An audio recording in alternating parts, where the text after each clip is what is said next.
반갑습니다. 방금 소개받은 한국항공우주연구원의 김은혁이라고 하고요. 저는 뭐 지금 김철희 박사님께서 잠깐 말씀해 주시긴 했는데 마스크 벗어야 돼요? 네, 죄송합니다. 제가 방역 규칙이 있긴 한데 목소리가 잘 안 들릴 것 같아서 꽤 오랫동안 달 탐사를 했었어요. 사실 제가 이제 한 2013년부터 달 탐사를 했던 것 같아요. 아시는 분은 계시겠지만 이 다누리 임무가 2016년에 사실 시작을 했는데 이렇게 큰 규모의 임무라는 게 시작하기 위해서는 또 많은 준비가 좀 사실 또 필요합니다. 그래서 준비하는 과정들이 몇 년 또 있었기 때문에 제 개인적으로는 소외가 깊은 거긴 해요. 거의 10년 동안 이제 임무를 수행했었고 이제 발사가 돼서 다들 아시겠지만 열심히 이제 달로 향하고 있는 상황인데요. 사람들이 관심이 많다 보니까 이제 아마 제가 김철희 박사님 저한테 잠깐 귀띔해 준 게 이제 예약도 금방 끝났다고 이렇게 말씀해 주셔서 많은 분들이 관심이 있으니까 저는 개인적으로 좀 부담스럽긴 한데 오늘 1시간 정도 다누리에 관련된 뭐 달 얘기도 잠깐 제가 할 수 있을 것 같아요. 왜냐하면 다누리가 지금 달로 가고 있는데 달에 대해서 좀 알아야 되겠죠. 그래서 달에 대한 얘기랑 세계적으로 달을 도대체 어떻게 연구를 했는지 하는 것도 잠깐 설명해 드리고 다누리가 어떻게 개발이 됐는지 그다음에 다누리가 달에 가면 도대체 무슨 일을 하는지를 좀 제가 설명을 드리도록 하겠습니다. 먼저 달에 대해서 좀 공부를 해보는 게 필요한데요. 여기 계신 분들 중에서 이제 어린 학생부터 성인분들까지 다 계시는데 뭐 성인분들 다 기억하고 계시는 게 있죠. 수금주와 목도천의 명. 다 기억하고 계실 거예요. 아시겠지만 지금 명이 없어졌어요, 그죠? 뭐 그것도 되게 슬픈 얘기긴 한데 우리한테 슬프지는 않지만 사실은 저도 어렸을 때 수금주와 목도천의 명 9개가 태양계에 행성이 있다 이렇게 배웠는데 지금 배우는 초등학생들은 9개가 아니라 몇 개죠? 8개로 줄였어요. 그래서 명왕성이 이제 떨어져 나갔는데 그 당시 명왕성이 떨어져 나갈 때 사실 저도 이제 미국에 있었는데 굉장히 많은 토론들이 있었어요. 근데 미국 사람들 되게 싫어했어요. 왜냐하면 이 명왕성이 미국 사람이 발견한 유일한 행성이거든요. 그래서 미국 천문학자 발견했는데, 그래서 미국 천문학자들 입장에서는 근데 이제 행성을 정의할 때 그 정의에는 적당하지 않은 건 동의를 하겠지만 심정적으로 자기들 사람이 발견했으니까 당연히 가슴이 아프겠지만 어쩔 수 없이 이제 2006년에 이제 명왕성이 떨어져 지금은 이제 우리 초등학생은 다 8개로 알고 있어요. 우리 어른들은 자동으로 명까지 나와요. 어쩔 수 없이 저도 마찬가지긴 했는데 그래서 먼저 오늘의 주제인 달에 대해서 한번 알아보도록 하겠습니다. 이게 달인데 여러분들 다 보셨을 거예요. 달은 앞면이 있고 뒷면이 있다. 왜 앞면이 있고 뒷면이 있냐면 지구에서 보이는 게 앞면, 지구에서 안 보이는 게 뒷면. 뭐 이렇게 알고 있습니다. 그럼 왜 앞면은 항상 보이고 항상 뒷면은 안 보일까라고 생각해 보면 뭐 금방 생각이 드는 거예요. 뭐냐면 이제 달이 지구를 공전을 하죠. 근데 공전하는 동안에 자전을 한 바퀴 합니다. 그러니까 지구에서 볼 때 항상 같은 면만 이제 보이게 돼요. 사실 조사를 해보면 항상 같은 면을 보이진 않고요. 달 표면 중에서 대략 한 60% 정도를 볼 수 있어요. 지구에서 볼 수 있는 면적은 달 전체 표면의 60%.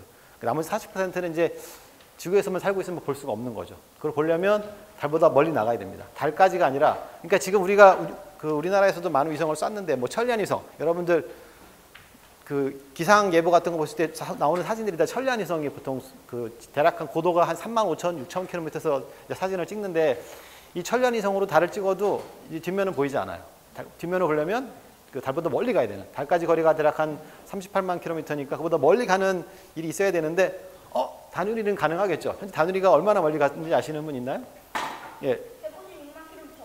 예, 그게 이제 목표고 현재는 한 130만 킬로 정도까지 가고 있어요. 그렇지만 어쨌든 다누리는 그 정도 가니까 다누리 사진을 찍으면 달의 뒷면이 나오겠죠. 아마 기대를 해줘도 좋을 것 같긴 해요. 근데 달의 앞면과 뒷면을 보면 큰 차이가 있어요. 아마 금방 보면 느끼겠지만 앞면에는 까만 색깔 영역들이 좀 있어요. 우리가 보통 저 바다라고 보통 하죠. 그리고 이제 뒷면은 바다는 별로 없는 것 같고 되게 크레이터들이 굉장히 많습니다. 크레이터라는 건 뭐냐면 이제 우주공간에서 떠돌아다니는 운석 같은 것이 충돌하고 위성이 충돌해서 만들어진 그런 잔해라고 생각이 되는데 두 개가 달라요. 사실 근데 학자들 사이에서 왜 그런지를 정확히 잘 몰라요. 왜 달에 이렇게 크게 처음에는 어떤 얘기를 했냐면 달의 앞면 쪽에 누가 있냐? 지구가 있잖아요. 그러니까 지구가 있으니까 지구가 막아줬나? 이런 생각을 했어요. 지구가 이제 우주공간에서 유성들이 막 돌아다니는데 지구가 있으니까 지구가 막아줬나라는 생각을 했어요. 그게 사람들이 그럴싸하다는 생각을 했는데 근데 그게 사실 금방 말이 안 되는 걸 알 수 있어요. 왜냐하면 그러니까 그 달 표면에서 하늘을 보면 굉장히 넓은 영역인데 그 중에서 지구가 차지하는 면적은 대략 한 10,000분의 1이 안 돼요. 그 10,000분의 1 정도밖에 안 되는 면적이기 때문에 그 10,000분의 1 면적으로 이런 일을 발생시키긴 어렵다는 생각을 금방 할 수 있죠. 그래서 이제 나사 홈페이지 가면 그런 얘기 써 있어요. 사람들이 이제 달 앞면과 뒷면이 다른데 왜 그런가 물어볼 때 많은 사람들이 하는 얘기가 지구가 막아줘서. 근데 사실은 그건 틀렸다. 실제로 지구가 막아줄 수 있는 면적은 전체 하늘 면적의 10,000분의 1밖에 안 된다. 막아줄 수 없다는 얘기죠. 그래서 아직 몰라요. 왜 이런 일이 생겼는지 모르겠어요. 이게 이제 달 관련해서 중요한 연구 주제 중에 하나입니다. 달 알면과 왜 이렇게 다른가? 어쨌든 저희가 원하는 건 뭐냐면 맨날 보는 이런 거 말고 이제 이런 것도 사진을 찍고 싶은 거고, 실제로 이제 달에 가면 당연히 알 수 있겠죠. 달에 가면 다누리는 달을 계속 공전을 합니다. 공전하기 때문에 달 표면을 전체 다 사진을 찍을 수가 있겠죠. 지구하고 달을 보면 좀 약간 다릅니다. 여러분들 지구에서 이제 보름달 본 적이 많이 있을 거예요. 보름달 보면서 안 예쁘다고 생각한 사람보다는 예쁘다고 생각하는 사람이 훨씬 많겠죠. 물론 초승달도 예쁘고 다 예쁘지만 보름달, 특히나 보름달이 이제 지평선에서 막 올라올 때는 되게 커 보여요. 여러 가지 효과가 있는데 지평선에 올라올 때 커 보이는 효과는 이제 굴절 효과가 있어서 그런 거긴 한데 어쨌든 커 보입니다. 되게 예뻐요. 그리고 크기도 엄청 크다는 걸 느끼죠. 우리 아파트 같은 거랑 같이 비교해 보면 굉장히 사이즈가 큽니다. 근데 여기 보세요. 지금 달이 지구보다 훨씬 작아요. 크기로 보면 대략 한 지구가 달보다 크기가 4배 정도 큽니다. 그럼 한번 상상 한번 해보세요. 여러분이 달에 갔다. 달에 갔는데 달에서 지구를 봤다. 그럼 얼마나 어떻게 보이냐면 현재 여러분이 보고 있는 보름달의 4배 크기로 보여요. 4배 크기로 보이고 밝기는 3배 이상 밝아요. 그렇게 큰 게 하늘에 딱 떠 있는 거죠. 색깔도 있고. 색깔도 파란 색깔도 있고 흰 색깔도 있고. 그러니까 아마 뭐 시간이 지나서 여기 있는 사람들 중에서 이제 아마 어린 학생들 중에서는 달에 가볼 수 있는 사람이 있을 수도 있다고 생각해요. 저는 개인적으로 생각하는데 언제 될지 모르겠지만, 근데 가서 지구를 보면 빨리 가고 싶을 것 같다는 생각이 저는 들어요. 빨리 지구를 가고 싶다 이런 생각이 당연히 들 거라고 생각해요. 달도 그렇게 예쁜데 얼마나 예쁠 거라는 생각이 들거든요. 이건 약간 수학 숫자가 좀 나오긴 했는데 한번 물리적인 현상들이에요. 왜 지구랑 달이 뭐가 같고 뭐가 다른가 보면 이제 크기는 당연히 다르죠. 지금 아까 제가 말씀드린 것처럼 당연히. 근데 중요한 게 뭐냐면 밀도가 달라요. 밀도라는 거는 되게 중요한 물리적인 양입니다. 이제 밀도는 질량을 부피로 나눈 거니까 이제 그 안에 있는 어떤 원소로 되어 있는지를 대변해 주는 거죠. 그래서 밀도가 높다 그러면 그거는 상대적으로 무거운 물질로 이루어진 그런 것이고, 밀도가 작다 그러면 가벼운 원소로 이루어진 물질이겠죠. 만약에 지구랑 달이 같은 곳에서 태어났다 그러면은 밀도가 비슷해야겠죠. 상식적으로 크게 다르지 않을 거라고 생각이 드는데 보면 지구랑 달은 밀도가 꽤 달라요. 그 말은 뭐냐면 지구랑 달은 아마 생긴 곳이 다른 곳일 것이라고 생각하는 거죠. 처음에 사람들이 지구하고 달을 봤을 때 어떻게 만들어졌는지 아마 나이는 저희가 예측을 합니다. 왜냐하면 지금 지구 같은 경우도 그 방사성 동위원소 분석을 통해서 암석들의 나이를 알아야 되고, 달도 똑같죠. 달에서 월석을 갖고 왔으니까 월석을 분석해서 나이를 알 수가 있는데 대략 비슷한 시기에 만들어졌을 거라고 생각해요. 대략 한 45억 년 전 이렇게 만들어졌을 거라고 생각하는데, 그러면 45억 년 전에 지구달이 같은 곳에서 만들어졌는지 다른 곳에서 만들어졌다가 온 건지 뭐 이런 것들에 대한 논의들이 좀 있었어요. 근데 이제 결정적으로 이런 밀도 값이 다른 걸 보고 사람들이 지구달은 분명히 다른 데서 왔을 거야.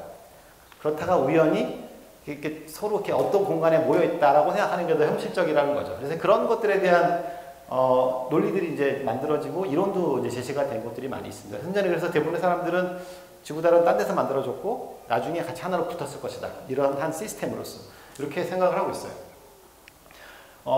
사실 보면 지구보다 달이 더 동그랗습니다. 달 동그란 걸 보면 지구가 더 덜 동그래요. 지구 약간 덜 동그랗고, 그 다음에 표면 중력이 되게 중요한 거죠. 표면 중력은 지구보다 6분의 1밖에 안 되니까 이게 되게 중요한 게 뭐냐면 지구에서 우주로 나가려면 저희가 필요한 속도가 있습니다. 탈출 속도라고 보통 말하죠. 대략 한 10km 이상에 되는 속도가 초속 나와야 되는데 달에서는 그 값이 6분의 1이면 되는 거죠. 그 말은 다시 말하면 뭐냐면 그 탈출 속도를 만들어낼 수 있는 로켓의 파워가 더 적어도 되는 거죠. 거꾸로 생각하면. 그러니까 만약에 달에서 로켓을 발사할 수 있는 6분의 1 더 적은 연료로 똑같은 양을 발사할 수가 있어요. 그러니까 경제적이겠죠. 훨씬 경제적일 것이고, 그 다음에 더 무거운 것도 그걸 발사할 수 있을 것이고, 지구에서는 만약에 1톤을 발사한다 그러면 달에 가선 똑같은 걸 6톤을 발사할 수 있을 거예요. 그러니까 여러 가지 면에서 이제 이런 중력이 작다는 게 중요한 팩터가 되고요. 그 다음에 대기는 거의 없어요. 그러니까 지금 보면 제가 숫자로 굳이 썼는데 지구에 비해서 이만큼 없습니다. 이게 어떻게 표현할지 말로는 잘 모르겠는데 대기가 그렇다고 해서 0은 아닙니다. 이게 학자들한테 0이라는 건 정말 0인 거고요. 학자들한테 작다는 건 작은 거기 때문에 달에는 대기가 있어요. 그렇지만 너무너무 미약하다. 그래서 대기가 없는 것과 크게 다르지 않다. 이렇게 이제 이해하시는 게 맞는 것 같아요. 실제로 대기가 있긴 있습니다. 그리고 아까 제가 달보다 지구가 훨씬 밝다고 말씀드렸는데 그 이유는 뭐냐면 이 반사도 때문에 그래요. 반사도라는 거는 빛이 비치면 반사되는 양이죠. 예를 들면 10개가 갔는데 뭐 1개가 왔다. 그럼 반사도는 0.1이 되는 거예요. 반사도가 제일 큰 게 뭘까요? 여러분이 알고 있는 물질 중에서. 지구에서 반사도가 큰 거는 구름이 좀 큽니다. 반사도가 제일 큰 게 얼음이에요. 얼음은 반사도가 굉장히, 그래서 이제 얼음 행성이라고 하는 것들이 있죠. 예를 들면 가장 대표적으로 얼음으로 되어 있는 게 어디냐면 토성의 태. 토성의 태에 있는 물질이 되게 얼음으로 되어 있어서 그 토성의 태는 되게 작은 양이긴 하지만 얼음으로 되어 있기 때문에 굉장히 밝게 빛나고 있어요. 그래서 이제 얼음이 가장 반사도가 높은데 달에는 얼음은 없고 되게 달에는 뭐가 있냐면 되게 우리 지구로 보면 현무암 같은 것들이 많이 있어요. 현무암. 현무암 까만색이잖아요. 반사 거의 이루어지지 않아요. 그 다음에 대부분의 흙들 이런 것들이 반사가 이루어지지 않죠. 근데 지구는 구름이 있죠. 바다 있죠. 이런 것들은 반사를 많이 일으켜서 실제로 평균적으로 한 3배 이상 차이가 나요. 그래서 우주에서 지구랑 달을 동시에 보게 되면 같은 거리에 놓고 보더라도 지구가 훨씬 밝게 나타나게 됩니다. 그리고 또 한 가지가 이제 이 자기장색이라는 게 있는데, 지구는 자기장을 감싸고 있어요. 지구 자기장이 없어지면 어떤 일이 생기는지 가끔 영화로도 나오게 하는데 가장 대표적인 일이 뭐가 생기냐면 지구 자기장이 지금 우주공항에서 날아오는 고에너지 집자들을 막아주고 있거든요. 그 고에너지 집자들이 하는 행동이 어떤 일을 하냐면 생물체를 통과합니다. 통과하면서 여러분 DNA를 갖다가 중간에 끊어버릴 수가 있죠. 그러면 이제 쉽게 말하면 유전병 같은 것들이 굉장히 많이 생길 수가 있고 우리가 알고 있는 뭐 암에 걸릴 수도 있고 이런 것들 다 만들어내는 요인 중에 하나가 이제 이 고에너지 집자들이라서 우주인들 같은 경우는 우주공간에 오래 못 있어요. 오래 있으면 오래 있을수록 그런 집자들한테 영향을 받기 때문에 그 제한적으로 질문.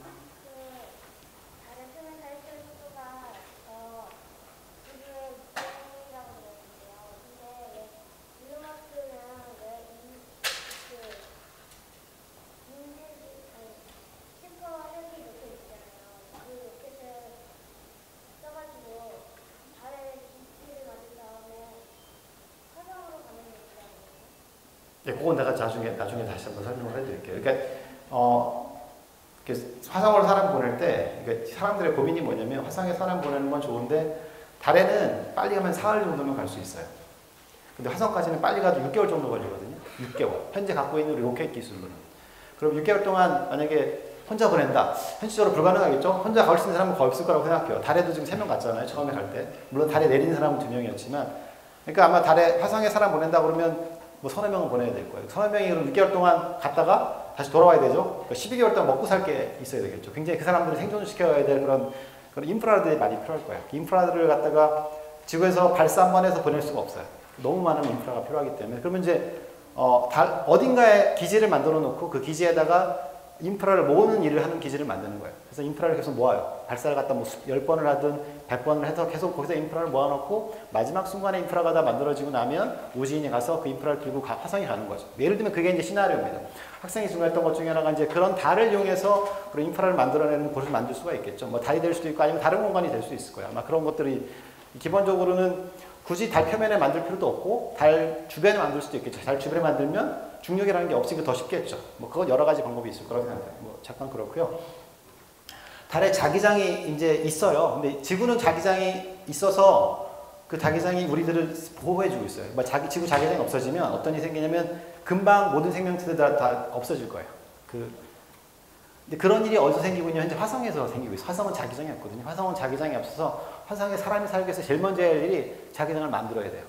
자기장을 만들지 않으면 우리가 열심히 감자를 심어도 영화에서 이제 감자가 바깥에 노출되면 그런 고에너지 집자에 계속 맞게 되면 금방 이제 살아날 수가 없어요. 그래서 잠깐 동안은 생명체가 살 수 있다 하더라도 영속적으로 살 수가 없어요. 그래서 기본적으로서 이 고에너지 집자를 막아낼 수 있는 것들이 필요합니다. 고에너지 집자는 태양에서 오는 것들이 되게 많고요. 그다음에 또 우주공간에서도 굉장히 많은 고에너지 집자들이 지금 오고 있어요. 우리는 모르지만 우리 지구가 막아주고 있기 때문에.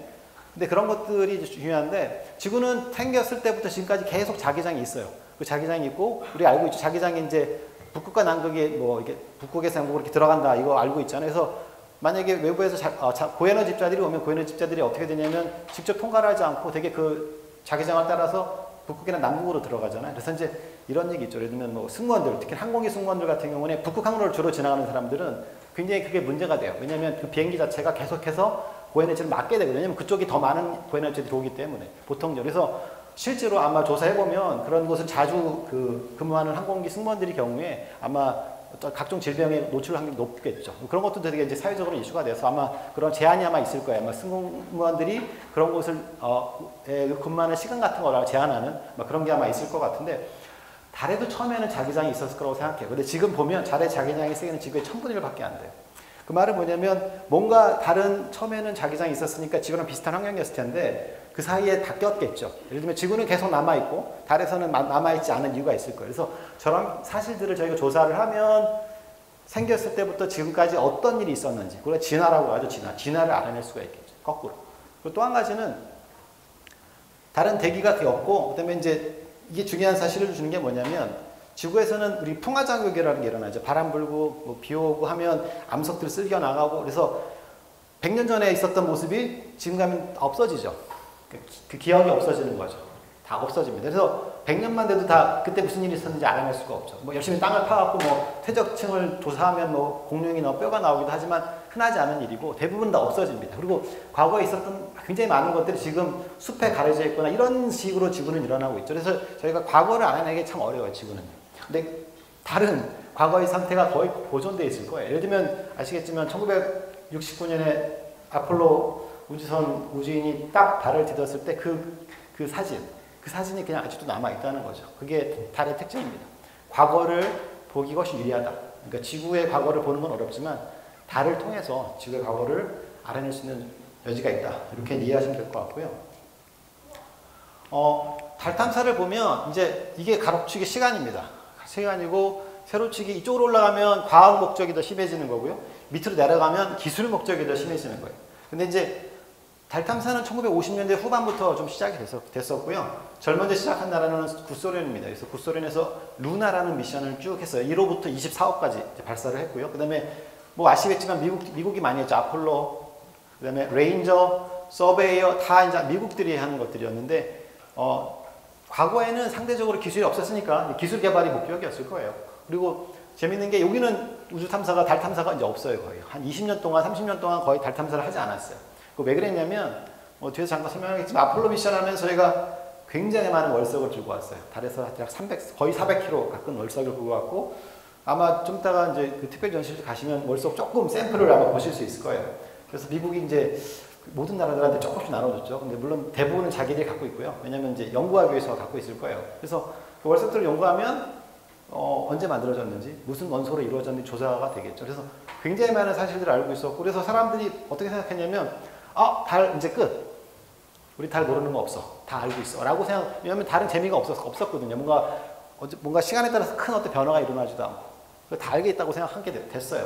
그래서 스탑. 달에서 더 이상 스탑 아무것도 안 하고, 다 이제 이때부터 어디 갔냐면 화성에 가거나, 뭐 금성에 가거나, 뭐 목성에 가거나 이런 일을 주로 하게 됐었는데, 90년대 후반부터 다시 또 어떤 일이 생겼냐면 달의 필요성의 내용이 나오기 시작했는데 그건 이제 새로운 이제 산업이 만들어지는 것도 있고 새로운 기술이 개발해진 것도 있고 그다음에 우리가 그동안 다른 천체를 계속 공부하면서 달도 뭔가 다른 게 아니야라는 새로운 생각들을 하게 됐어요. 그 동시에 이제 그걸 하면서 기술이 발전됐으니까 그동안은 보지 못했던 걸 볼 수 있는 새로운 과학 탑재체들이 개발이 됩니다. 그러면서 달에 다시 한번 가서 뒤져보기 시작하니 그동안 몰랐던 거를 알게 됐어요. 그 중에 가장 중요한 게 뭐냐? 달에 물이 있을 수도 있겠구나 라는 생각입니다. 그동안 달에 물 있다고 아무도 생각하지 않았거든요. 근데 물이라는 건 당연히 중요한 거예요. 물이 없으면 우리는 살아갈 수 없고 생명체의 근간이 물이죠. 그래서 물을 찾을 수 있다면 거기선가 뭔가 뭐 사람뿐만 아니라 모든 생명체가 시작될 수 있다는 생각을 하게 될 텐데 그래서 이제 점점 사람들이 이제 90년대 후반부터 2000년대 되면서 달 탐사가 이제 다 이제 과학 목적으로 됐고요. 또 한 가지 특징이 뭐냐면 중국, 인도, 일본 이렇게 아시아 국가들이 달 탐사를 굉장히 많이 하게 됐어요.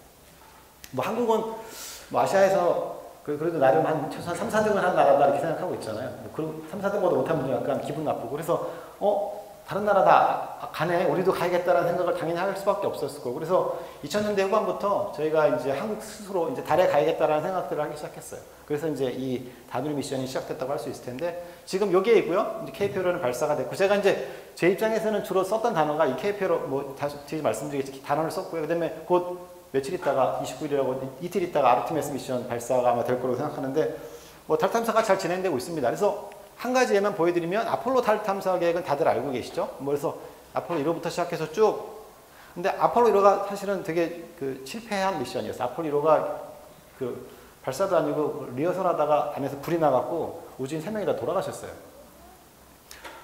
그래서 사실은 이제 이게 되게 저는 한국하고 미국하고의 문화적 차이도 있다고 생각하는 게 뭐냐면 보통 사람이 희생되는 경우에 보통 그 일을 하기가 쉽진 않죠. 보통 이제 많은 경우에 그걸 갖다 그만두거나 그리고 왕왕 다른 나라들은 많이 이렇게 합니다. 브라질에서도 한번 발사를 하다가 발사가 폭발을 해갖고 그게 거의 안 되고 있어요. 근데 미국은 뭐 특별한 나라긴 한데 어떻게 보면은 사람이 죽었음에도 불구하고 계속 그걸 진행을 합니다. 그러면 67년에 이 아폴로 1호가 사고가 났거든요. 근데 5달 만에 2호를 쐈어요. 뭐 물론 이제 이유는 있었죠. 그러니까 그 당시에 이제 뭐 여기 앉아 계시는 분들 중에서 그 당시에 계셨던 분은 아마 없을 것 같긴 한데 거의 근데 이런 건 있었어요. 왜냐하면 제일 처음 우주선 쏜나라가 소련이에요. 여러분들 혹시 영화 중에서 옥토버 스카이라는 영화 보신 분이 있는지 모르겠는데 그게 1990년대 후반에 나온 영화입니다. 그 제이크 실리안이라는 그 영화 배우, 유명한 영화 배우가 나온 영화인데 1957년 옥토버에 10월에 소련에서 스푸트니크 1호를 쐈습니다. 근데 그게 사실은 미국 상공을 지나갔어요. 근데 미국인들은 몰랐죠. 보이진 않으니까. 그렇지만 그게 일종의 샥이었어요. 쟤네들이 가다가 폭탄을 떨어뜨리면 어떡한가. 뭐 이런 생각을 기본적으로 한 거죠. 근데 이게 이제 57년 일이었고 그 다음에 최초의 우주인도 가가린이라고 알고 있죠. 가가린 소련 사람입니다. 다 소련입니다. 다 소련이니까 그리고 그 다음에 최초의 우주 유영, 스페이스 웍을 또 소련이 했어요. 그래서 소련이 다 앞서 나가고 있었는데 미국은 엄청 열받았겠죠. 당연히 자기들이 세계 최고의 국가라고 생각하고 있었는데 열받았을 거예요. 그래서 목표가 뭐였냐면 케네디 대통령이 1960년에 이런 얘기를 하죠. 1960년대가 지나가기 전에 우리는 사람을 달에 보내겠다. 근데 그 얘기를 했을 때 뭐 과학자는 당연히 말도 안 되는 소리라고 했었고 일반인들도 말이 안 되는데 물론 일반인들 중에서 우리가 많이 말하는 것들이 국뽕이라고 그러잖아요. 국뽕이라는 단어가 그때도 당연히 있었을 거예요. 뭐 그런 단어는 없었지만 그런 느낌은 똑같이 있었을 텐데 그거를 좋아하는 분들은 당연히 하고 싶어 했지만 기술적으로 가능하냐 아무도 가능하지 않다고 했었는데도 불구하고 그 일을 진행했죠. 그래서 실제로 60년대가 지나가기 전에 사람 보냈죠. 우리가 알고 있죠. 어쨌든 이런 사고가 났음에도 불구하고 매년 이렇게 많은 발사를 했어요. 그다음에 69년에 7월에 아폴로 11호가 달에 갔죠. 그래서 이런 발자국을 남겼고 이 로켓을 이용해서 갔었죠. 그래서 그리고 아폴로 13호는 실패를 했었죠. 사실은 이제 발사는 했지만 달에 착륙을 하지 못했기 때문에 실패를 한 거고 14, 15, 16, 17호 그래서 1972년까지 6번 착륙을 성공을 합니다. 착륙을 성공하고 그다음에 이제 총 382kg 월성을 갖고 왔어요. 그 월성을 다 분석을 해서 도대체 뭐로 만들어져 있고 뭐 다 알아냈죠. 그리고 착륙한 지점들도 다 다릅니다. 물론 다 앞면에 착륙했고 뒷면에 착륙하진 않았어요. 그러니까 뒷면에 착륙 못하는 이유가 뭘까요? 물론 최근에 중국에 착륙했지만 달 뒷면에 왜 착륙 안 했을까? 예, 신호가 안 뜨니까. 달 뒷면은 지구랑 통신할 수가 없잖아요. 통신을 해야 되는데 통신을 하는 동안에 통신을 해야 뭔가를 보게 될 텐데 그 달 뒷면에 있으면은 그걸 볼 수 없으니까 달 뒷면에 착륙하려면 중간에 중계 우주선이 더 있어야 돼요. 그래서 중계 우주선이 달 뒷면을 보면서 자기가 동시에 지구랑 통신하는 거죠. 그런 식으로 이번에 중국의 창어 위성이 달에 착륙을 할 때 그렇게 중계 위성을 하나 보냈었어요. 그래서 근데 보면 그 당시에 이제 10년 동안 대략 한 10년 정도의 이게 미션이 이루어졌는데 총 예산이 280억 달러를 썼다고 합니다. 그 당시 돈으로. 제가 만약에 2020년 돈으로 환산을 하면 이 정도 된대요. 우리나라 돈으로 350조 원 정도 되죠. 350조 원이면 우리나라 1년 예산의 거의 한 50% 이상일 걸로 알고 있어요. 우리나라 1년 예산이 지금 한 550억, 600억 정도 가까이 될 것 같긴 한데 그러니까 10년 동안에 현재 우리나라 예산의 거의 한 50%를 썼어요. 또 한 가지는 이제 이게 가로치기 시간이고요. 세로치기 이제 퍼센트 돈인데 나사, 미국에 이제 우주 개발하는 기관이 나사가 있죠. 한국에는 이제 항공연이에요. 뭐 이렇게 있는데 예산을 보면 실제로 그 해에 미국 정부 전체의 GDP 대비 퍼센트예요. 그래서 보면 요만큼이 아폴로 계획하던 시기입니다. 아폴로 계획하던 시기에 보면 미국 정부 전체 예산의 4.5%를 어떤 해에는 여기만 쓴 거예요. 그러니까 지금 보면 아마 여기 성인분들은 이게 얼마나 큰 돈인지만 상상을 하실 수 있을까. 그 해에 정부 예산의 5% 가까운 돈을 미션에만 쓴 겁니다. 이게 굉장히 쉽지 않은 일이죠. 엄청나게 어려운 일입니다. 그만큼 미국이 이걸 성공시키기 위해서 엄청나게 노력했다는 것을 알 수가 있었고요. 결국은 성공을 했죠. 그러면 여기서 이제 여러분이 생각을 한번 해봤으면 좋겠던 게 이런 거예요. 그러니까 우리가 알고 있어요. 달에는 사람이 갔어요. 그다음에 사람도 안 가고 다른 것도 많이 했어요. 뭐 그리고 또 달에 가다가 사람도 가고 좀 쉬었다가 또 지구도 가고 있고 미국은 또 사람도 보낸다고 하고 있어요. 그러면 이제 금방 드는 게 처음에 왜 갔는지, 그다음에 왜 또 갔는지, 그다음에 우리는 또 왜 가야 되는지에 대한 생각들을 좀 할 필요가 있을 것 같아요. 물론 사람마다 다를 거야. 생각도 다를 건데 일단은 우리는 왜 달에 가는가? 일단은 제일 중요한 이유 중에 하나 적을 것 같아요. 달이 가깝잖아요. 가까운 것도 한 가지 이유입니다. 예를 들면 아까 제가 그랬지만 화성에 6개월 걸린다고 그랬잖아요. 그리고 화성을 가려면 항상 갈 수 있는 것도 아니고 대략 2년에 한 번 정도만 갈 수 있어요. 그건 아마 화성에 왜 2년에 한 번에 한 번 갈 수 있을까요? 뭐 항상 가도 되지만 왜 그런지 아는 사람. 제가 그러면 선물 하나 드릴게요. 예. 그건 아니고 화성에 2년에 한 번씩만 사람들이 가고 있어요. 잘 보면 매번 화성 탐사를 잘 보면 매 2년마다 한 번씩 가고 있어요. 2020년에 갔었고 2022년에 또 갈 거예요. 예. 그렇죠. 공전주기 때문에 그래요. 왜냐면 지구의 공전주기는 몇 년이죠? 지구의 공전 1년이죠. 화성의 공전주기는 2년이에요. 그래서 지구하고 화성이 매 2년마다 공전주기가 거의 같은 곳에서 만나요. 네.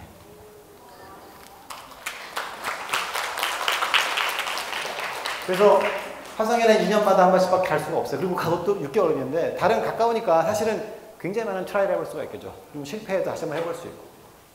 가깝다는 게 한 가지 이유일 거고요. 그 다음에 뭐 인류 사람은 이런 게 있죠. 지구에서 있는 생명체 중에서 뭔가 어떤 궁금한 거를 못 참는 거는 사람밖에 없어요. 뭐 인류라는 이 지적 생명체라는 게 갖고 있는 본성이라는 게 있죠. 안 가본 데가 궁금하고 가보고 싶고 알고 싶고 뭐 이게 기본의 사람의 본성이에요. 그건 뭐 미국인만 그런 것도 아니고 모든 나라 사람 다 똑같을 거라고 생각합니다. 그게 가장 중요하죠.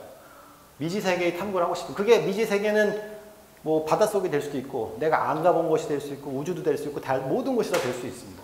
그 다음에 거기서 과학적 사실을 확인하는 거죠. 그 다음에 또 한 가지는 뭐냐면 궁극적으로 뭐 앞으로 지구가 몇 년 동안 더 살아남을까? 사실 저희 잘 모르죠. 뭐 제3차 세계대전이 일어나면 지구는 멸망한다 이런 얘기부터 시작해서 굉장히 많은 얘기들이 있는데 환경 문제, 자원 고갈 문제 이런 것들이 계속 있습니다. 그래서 지구가 영속 가능한 곳인가에 대한 근본적인 질문들을 하죠. 뭐 한 가지 얘기로 이건 좀 다른 얘기긴 한데 2011년에 일본에 동일본 대지진이 났었잖아요. 굉장히 사람들이 죽었는데 그때 일본인들이 느꼈던 그런 불안감이 되게 컸다고 합니다. 그러니까 지구 전체가 아니라 일본 열도가 얼마나 오랫동안 살 수 있겠느냐, 나는 어떻게 해야 되냐 이런 것들에 대한 고민을 하게 됐는데 확장하면 이제 지구 정체가 될 거예요. 그러면 지구가 안전한 곳일까에 대한 고민을 할 수밖에 없고 그러려면 대안이 필요하겠죠. 지구 말고 어디? 근데 어디 중에서 뭐 달도 될 수 있고 화성도 될 수 있고 어디가 될 수 있다고 생각해서 그런 곳을 찾는 시작점으로서 달 연구가 필요하다라는 생각들을 사람들이 하게 됐고요. 이제 그러면 옛날에 갔어요. 어쨌든 왜 지금 또 가려고 하느냐? 이제 여기서 저 새로운 것들이 이제 일어나기 시작합니다. 왜냐하면 예전에는 그냥 갔다가 잠깐 보고 온 거예요. 갔다 보고 거기 뭐 있네? 궁금한 거 풀고 근데 그렇지 않다는 거죠. 이제 그렇지 않고 달이 이제 인류의 우주 활동 영역을 확장하는 데 필수 요소가 됩니다. 그 다음에 이제 더 이상 방문하는 게 아니라 가서 사는 거예요. 산다는 거는 뭐 기간이 있을 뭐 1년에 살 수도 있고 10년 살 수도 있고 오래 살 수도 있을 텐데 이제 거주를 하겠다는 거죠. 근데 거주하려면 필요한 게 뭐냐? 거기서 뭔가를 찾아야겠죠. 뭐 예를 들면 여러분이 무인도 갔으면 거기 살기 위해서는 뭐 낚시로 해서 뭐라도 잡든지 물 나오는 곳을 찾든지 해야지 살지 아니면 살 수가 없어요. 똑같아요. 달에 갔을 때 거주한다는 건 뭐냐? 달에서 뭔가를 찾는 겁니다. 물 찾든지 자원을 찾든지 뭘 찾아서 근데 그동안은 몰랐는데 그런 것들이 있다고 이제 점점 확신하게 되는 사실들이 밝혀지기 시작한 거죠. 그러니까 달에 가서 이제 생존을 갖다가 할 수 있는 공간으로 만들고 그것을 기지 삼아서 이제 아까 친구가 물어봤던 것처럼 화성을 할 수도 있고 아니면 더 멀리도 이제 갈 수가 있을 거예요. 그리고 달의 자원 중에서 또 중요한 게 뭐냐면 지구에 없는 것들이 좀 있어요. 물은 지구에 정말 많으니까 사실 없는 게 아닌데 대표적으로 헬륨3라고 제가 써놓긴 했지만 헬륨3는 핵융합 반응을 할 때 필요한 연료잖아요. 근데 지구에는 없어요. 지구에는 없는 게 지구가 대기가 그동안 헬륨3가 날아오는 데가 태양이거든요. 태양에서 막 날아와요. 날아오는데 지구는 그 지구의 보호 장치가 다 막아주고 있어요. 그래서 현재 지구에 있는 모든 헬륨3는 대부분 다 핵실험으로 만들어진 거예요. 미약하죠. 엄청나게 작은 양입니다. 없습니다. 근데 달에는 꽤 많이 있어요. 왜냐면 지난 50억 년 동안 쌓여있던 게 있죠. 태양에서 계속 왔던 게 대기가 없으니까 계속 쌓여있습니다. 그걸 저희가 찾을 수 있으면 이제 헬륨3를 이용해서 에너지를 이제 만들어낼 수 있을 거예요. 지구에서. 어쨌든 이런 자원들이 많이 있어요. 그 다음에 물이 좀 중요한 게 뭐냐면 물은 이제 뭐 사람이 사는 데도 중요하죠. 물 없으면 살 수 없으니까. 근데 또 한 가지 중요한 게 물을 전기 분해하면 산소하고 수소로 되잖아요. 근데 산소하고 수소가 뭐냐면 발사체 연료예요. 사람이 쓸 수도 있겠지만. 그 다음에 또 수소하고 산소를 갖다 다시 붙이면 뭐가 되죠? 전기가 나오죠. 연료전지, 요새 나오는 연료전지차라는 게 그거잖아요. 산소와 수소를 따로 갖고 있다가 부딪히면 그게 전기가 만들어지는 거거든요. 그러니까 만약에 물이 있으면 물하고 산소를 전기 분해해서 따로 보관하고 있다가 필요할 때는 연료를 쓸 수도 있고 필요할 때는 전기를 만들어낼 수도 있고. 근데 전기 만들어내는 게 왜 또 중요하냐면 달은 이 자전주기가 28일이에요. 거의 한 달이니까 그 말은 뭐냐면 달 표면에 가만히 여러분이 앉아 있으면 보름 동안은 계속 햇빛이 비치고 보름 동안 햇빛이 안 비쳐요. 햇빛이 비칠 때는 저희가 이 태양전지판을 가지고 전기를 만들면 되죠. 요새 집들이 아파트든 어디든 다 전기판, 태양전지판 많이 그걸 전기 만들면 돼요. 근데 보름 동안은 태양이 안 비치니까 전기를 못 만들어요. 그러니까 전기 만들 방법을 고려를 해야겠죠. 어떻게 달에서 보름 동안 태양이 안 비칠 때 전기를 만들까? 그 중에 하나가 저게 될 수가 있겠죠. 만약에 우리가 산소하고 수소를 따로 통에다가 보관하고 있다가 전기가 없을 때 걔를 이렇게 붙이면 자연스럽게 전기가 만들어지죠. 그 전기를 가지고 지금 차들이 굴러가고 있는 거니까. 그래서 물은 굉장히 여러 가지 측면에서 중요하고 그래서 물을 찾고 물을 이제 그러니까 실제로 물을 찾는 게 마치 저희가 무슨 옹달샘에서 이렇게 주걱으로 물을 그러니까 국자로 물을 푸는 그런 건 아니에요. 그런 건 아니지만 어쨌든 어떤 과정을 통해서든가 물이 찾아지면 그걸 갖다가 이게 얼음이든 아니면 물의 어떤 소스든 뭐가 됐든 간에 최종적으로 부산물은 물을 만들 수만 있으면 그 물로 탈 수 있는 일은 무궁무진하다 이렇게 말씀드릴 수 있어요. 그래서 물 찾는 게 정말 중요하다. 달도 그렇고 달 이외의 모든 행성이나 마찬가지예요. 물을 가장 기본적으로 그리고 최근에는 이제 우주에서 생명체를 찾는 사람들이 있는데 그동안은 뭐 되게 간접적인 방법으로 직접적으로 찾고자 하는 사람들이 있어요. 근데 그 사람들이 제일 먼저 찾는 게 물이 있느냐, 혹은 물이 될 수 있는 원소가 있느냐, 이런 걸 이제 찾기 시작하는 거죠. 마지막으로 중요한 게 가능한 게 뭐냐면 이제는 그동안은 다 국가에서 했죠. 왜냐면 이게 엄청나게 큰 돈이 들어가는 일이기 때문에 그리고 또 이거 한다고 해서 갑자기 돈이 나오는 것도 아니에요. 그러니까 어떤 뭐 경제성이 있지도 않고 그렇지만 어쨌든 하고 있어요. 그런데 이제 점점 바뀐 게 뭐냐면 이제 최근에는 이제 사람을 우주여행을 하는 사람들이 생겼잖아요. 뭐 잠깐 몇 시간 동안 우주에 나갔다가 돌아오고 뭐 굉장히 큰 돈을 들여서 하는 사람들이 있는데 그러면 왜 거기까지만 갈까? 이제 달도 가능하지 않겠어? 곧 제 생각할 때는 달에 사람이 갈 거예요. 우주인이 아니라 그냥 민간인이 가서 달 주위를 몇 바퀴 돌고 돌아오는. 근데 이게 별로 어렵지 않은 게 달에 사흘이면 갈 수 있어요. 달에 가서 돌고 하루만 돌고 다시 돌아오면 사흘. 일주일이면 갔다 올 수가 있거든요. 가능하다는 얘기죠. 실제로 여러분이 일주일 동안 휴가 내는 건 어려운 일이 아니에요. 돈 내는 건 다른 얘기긴 하지만 시간적으로는 달에 가서 관광하고 오는 게 가능한 일입니다. 점점 그런 일이 생길 거고 이제 아주 굉장히 돈이 많은 분들 더 하겠죠. 점점 가격은 떨어질 거고 아마 우리한테도 그런 기회가 올 수도 있을 것 같은데 그런 일들은 다 뭐가 되냐면 이게 그걸 했을 때 경제적으로 도움이 되기 때문이죠. 그러니까 이윤이 만들어지기 때문인데 이제 달이 이제 이윤을 만들 수 있는 곳이라는 것을 생각하기 시작했어요. 실제로 우리가 알고 있는 스페이스X라는 업체부터 시작해서 굉장히 많은 업체들이 이제 달 탐사, 우주 탐사를 통해서 돈을 만들어낼 수 있겠구나. 경제적으로 있다는 생각을 하게 되기 시작한 거예요. 그래서 그런 관점에서 새롭게 됐는데 이게 되게 중요한 게 뭐냐면 국가가 주도할 때는 굉장히 제한적이고 정해진 걸 딱 하고 끝이지만 이제 민간이 참여하는 순간부터는 그 경계가 없어요. 얼마나 커질지 누가 뭘 할지 모르는 거예요. 아직도 아무도 모르는 거죠. 예측하는 게 뭐냐면 2040년이 되면 우주산업 전체 크기가 1조 달러 정도 된다고 합니다. 그러니까 지금으로 생각하면 100배 이상 커지는 거예요. 20년 만에. 그러니까 우리가 상상할 수 없는 숫자가 커진다고 할 수 있는데 그러니까 지금 여기 앉아 계시는 초등학생 여러분들이 이제 30대, 40대가 되면 이제 그런 산업들이 분명히 있을 거예요. 그러니까 지금부터 그런 꿈을 키우는 것도 나쁘지 않을 거라고 생각합니다. 이제 마지막으로 이유는 이제 우리는 왜 가는가가 중요하죠. 사실은 이제 우리는이잖아. 그러니까 그러니까 다른 나라, 돈 많은 나라 가는 거야 뭐 그렇다고 치는데 우리도 왜 가야 돼? 다 근데 다른 거 지금 먹고 살기도 바빠 죽겠는데 지금 물가도 올랐는데 이런 거에 돈을 써야 돼? 라고 생각하시는 분들이 있어요. 저 충분히 그런 생각이 있다는 걸 알고 있는데 제가 생각한 건 뭐냐면 우리도 미지세계 탐구를 하고 싶죠. 우리도 사람이고 우리도 궁금하니까. 당연히 이거 인류의 기본적인 속성인데 나도 속성을 갖고 있습니다. 그 다음에 이제 아마 좀 전에 제가 20년 만에 그렇게 크게 규모가 바뀔 텐데 지금 우리나라의 경제를 떠받치는 것들 있죠. 자동차, 반도체 뭐 이렇게 있지만 20년 지나면 똑같을까라는 생각을 새로 하게 됩니다. 도대체 뭐가 될 것인가?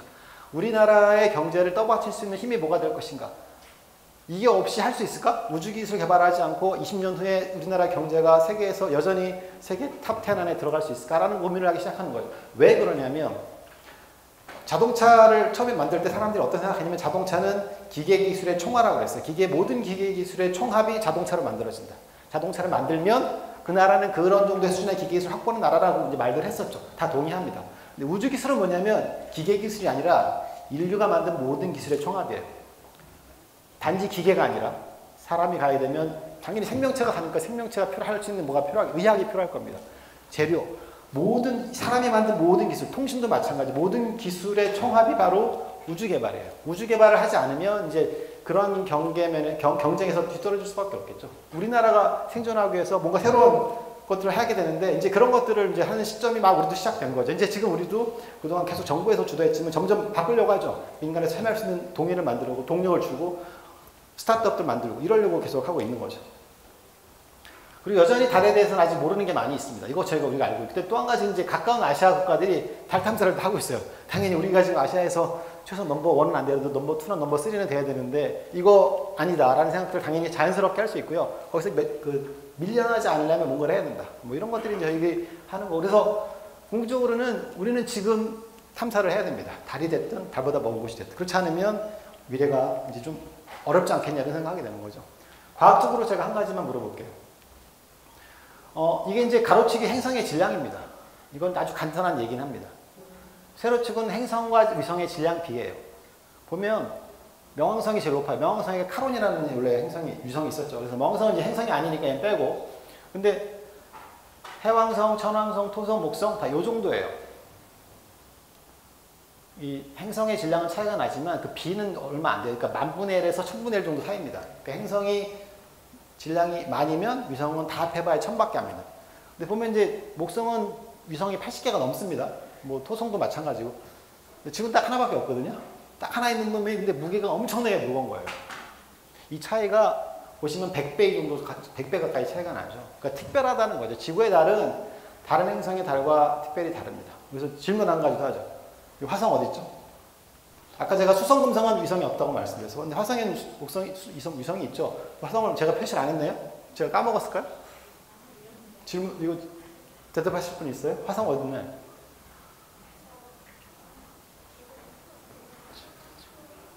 대답하실 분? 오케이, 꼬마. 뭐라고 그랬어?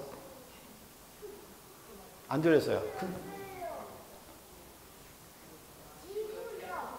지구라고? 아, 지구 옆에 있다고? 오케이. 저 뒤에는 꼬마?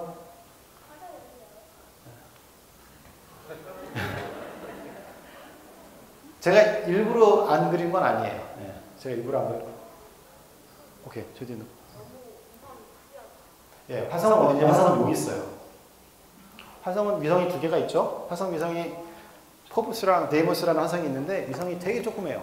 그래갖고 아이고 이 2개의 위성은 아까 말했지만 점이 저 밑에 떨어져 있습니다. 그래서 화성의 위성의 점은 어디 있냐면 여기 있어요. 여기. 아마 요쯤 있을 거예요. 우리나라는 달 탐사랑 뿐만 아니라 우주 탐사를 계획하고 있는 게 있습니다. 저희 한국에서는 매년 5년마다 우주 탐사 기본 계획이라는 걸 계속 만들어내요. 그래서 앞으로 5년 동안 뭘 할지를 생각하고 그걸 계속 업데이트하는 거죠. 그래서 이제 나온 게 뭐냐면 2022년에 달 궤도선을 보내자. 그리고 이제 30년이 되면 달 착륙선을 보내자. 저희 계획이고요. 그 다음에 그 이후에는 심우주 탐사를 하는데 예를 들면 소행성에 가서 소행성의 시료를 채취해서 오자. 소행성이 왜 중요해요? 소행성은 태양에 있는 모든 천체 중에서 가장 태양계 생성 때의 모습을 그대로 관측하고 있는 천체라고 생각해요. 그게 중요하죠. 태양계를 그 시작을 알 수 있는 천체이기 때문에. 그래서 일본이나 미국들이 벌써 가서 갖고 왔죠. 일본의 하야부사 미션, 미국의 오사이러스 렉스라는 미션들을 통해서 샘플을 갖고 왔어요. 우리도 이제 해보자라는 것들이 이제 그 이유고. 그 다음에 당연히 이제 달 탐사가 어느 정도 이루어지면 아까 꼬마가 질문했던 거, 학생이 질문했던 거랑 비슷하게 이제 그걸 기반으로 화성 갈 거예요. 일론 머스크가 일론 머스크가 가장 걱정하고 있는 게 뭐냐면 자기 죽을 때까지 화성 못 가볼까봐 걱정하고 있잖아요. 근데 화성을 결국 갈 거라고 생각해요. 언제 갈지는 모르겠어요. 저도 10년 안에 이루어질지 20년 안에 이루어질지 잘 모르겠지만 화성을 갈 거예요. 여기 앉아 계신 학생들은 당연히 볼 거라고 생각해요. 그리고 저도 조금 열심히 건강하게 살면 볼 수 있을지 모르겠다 생각하고 있고요. 화성에 갈 거라고 생각하고 그래서 우리도 당연히 화성을 가게 될 거라고 생각합니다. 화성 탐사를 하게 되는데 물론 어떤 식일지는 모르겠어요. 우리가 완전히 독자적으로 할지 아니면 다른 나라랑 같이 할지 이거는 상황에 따라 바뀌겠죠. 그래서 이 대한민국 최초의 우주 탐사 임무를 하기 위해서 만들어진 게 KPLO라고 제가 아까 썼던 게 뭐냐면 원래 이런 이름이었어요. Korea Pathfinder Lunar Orbiter 이렇게 영어 약자였는데 그래서 저희는 이제 그동안은 이제 계속 문서를 만든다 이런 이름을 계속 써. 저는 아직은 이게 좀 익숙하긴 한데 최근에 이제 다누리라는 이름이 공식적으로 결정이 됐죠. 그래서 2016년에 착수를 했습니다. 저희가 실제로 사실은 아까 말씀드렸듯이 시작은 정부에서 돈을 준 건 이때부터 시작이라는 말씀이고요. 실제로 이제 저희가 그 사전 연구를 한 거는 한 3년 정도 더 전부터 시작을 했었고요. 그다음에 8월 5일에 발사를 했고 달 도착하게 되면 극궤도를 돌게 됩니다. 극궤도는 제가 좀 더 설명을 할 수 있을 것 같긴 한데 달 극지방을 계속 도는 거예요. 근데 그게 장점이 뭐냐면 달이 자전하니까 계속 돌고만 있으면 달 표면을 다 볼 수가 있어요. 그게 극궤도의 장점이죠. 만약에 내가 이 옆으로 돈다. 그럼 옆에만 보겠죠. 다른 데는 볼 수가 없죠. 극궤도는 자전하기 때문에 계속 다 볼 수 있어요. 그래서 대부분의 달 궤도선을 보내면 극궤도로 보게 됩니다. 이제 차이는 뭐냐면 어떤 애는 이걸 뭐 50으로 갈 수도 있고 어떤 애는 이걸 갖다가 뭐 500으로 갈 수도 있겠죠. 이 차이만 있을 겁니다. 이 차이는 근데 중요할 수도 있어요. 왜냐하면 가까우면 가까울수록 사진을 찍었을 때 저 해상도가 좋겠죠. 멀면 멀수록 근데 가까우면 가까울수록 안 좋은 게 뭐냐면 가까운 궤도를 유지하려면 연료가 많이 필요해요.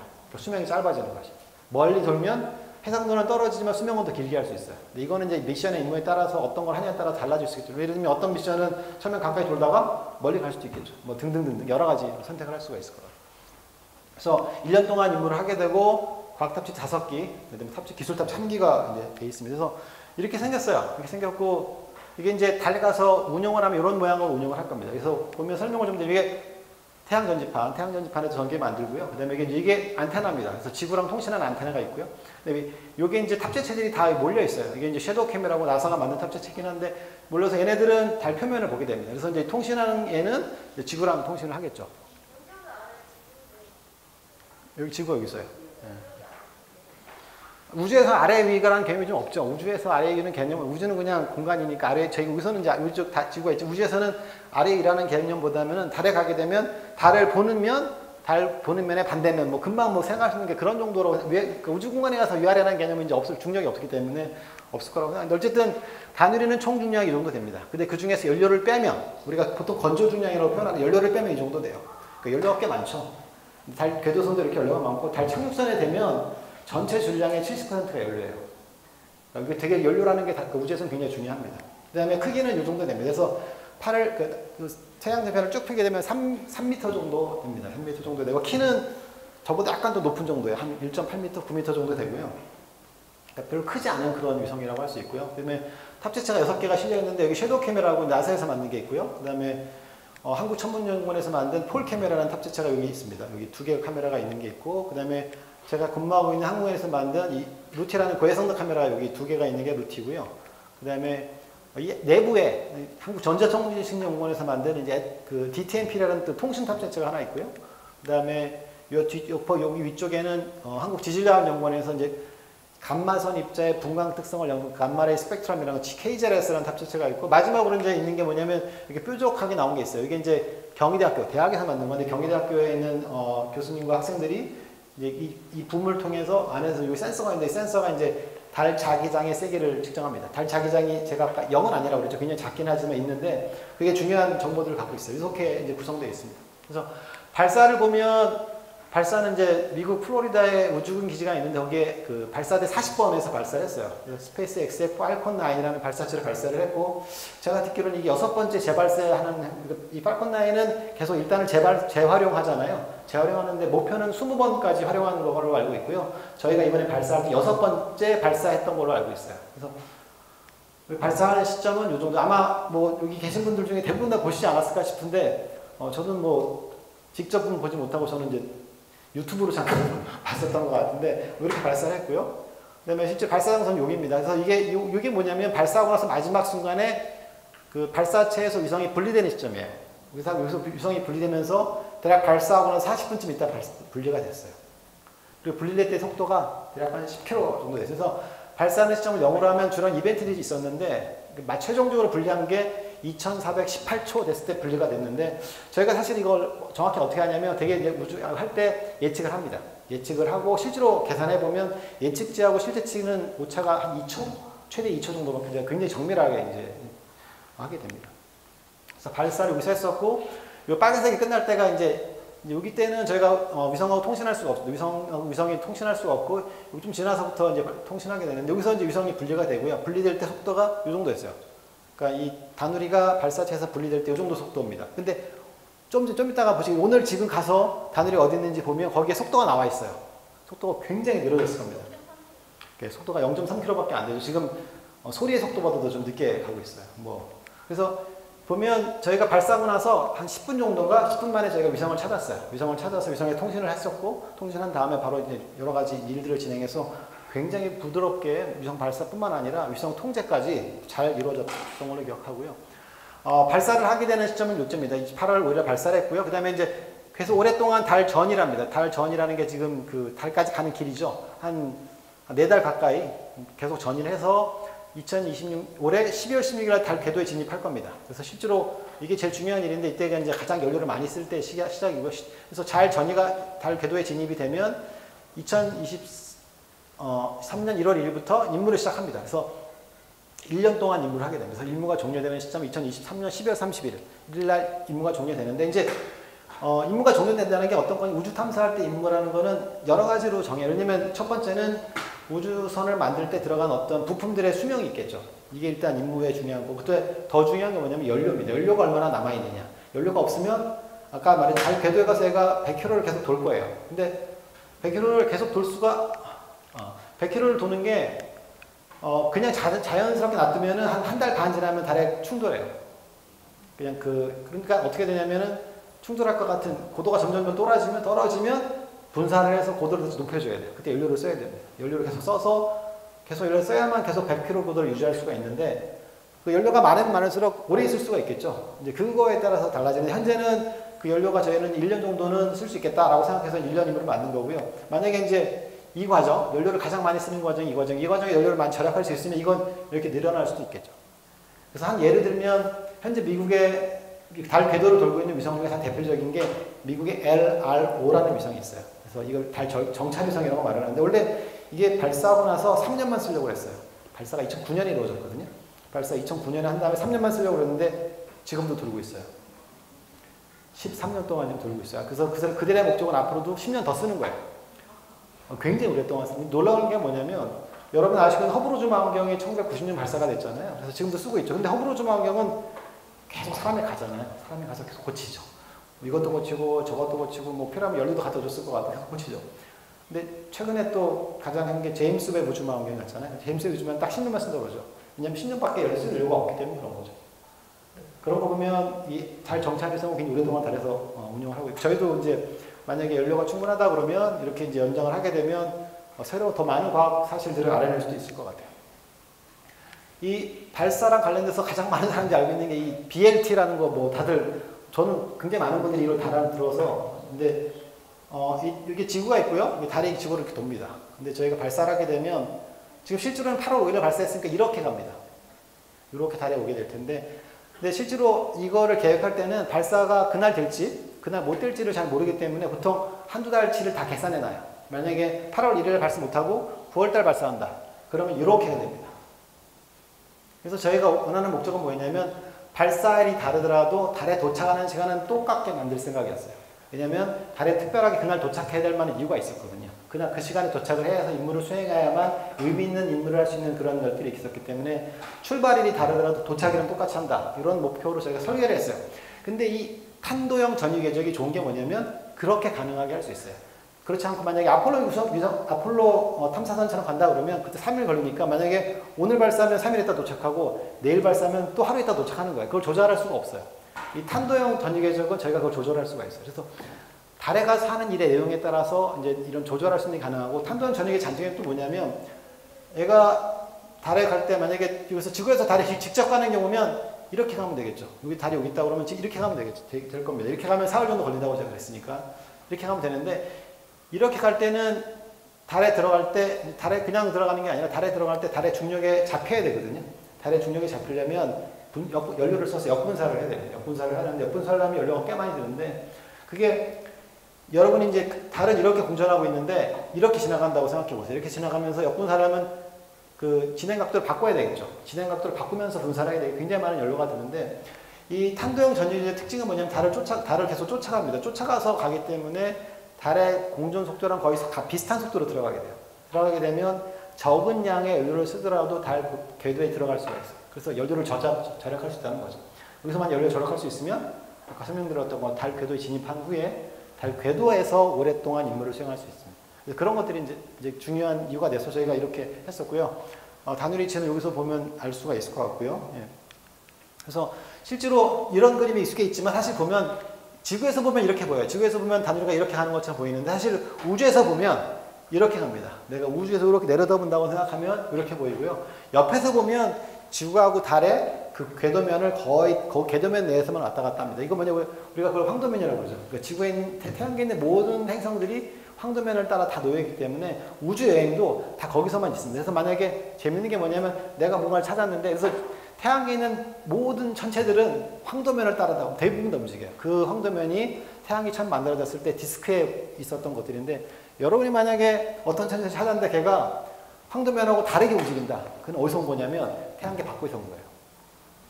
이제는 그런 것도 되게 중요합니다. 왜냐면 내가 어떤 거를 이제는 우리가 그동안은 태양계 내에서만 관심이 많았지만 이제 태양계 밖에서 오는 천체 혹은 내가 태양계를 벗어나는 것도 사실 이제 중요한 이슈 중에 하나가 될 건데 가끔씩 오는 것들 중에서 그 천체의 그 궤적이 태양계에 있는 황도면과 전혀 다르게 움직이는 것들이 발견이 되면 얘는 우리 태양계 바깥에서 온 천체예요.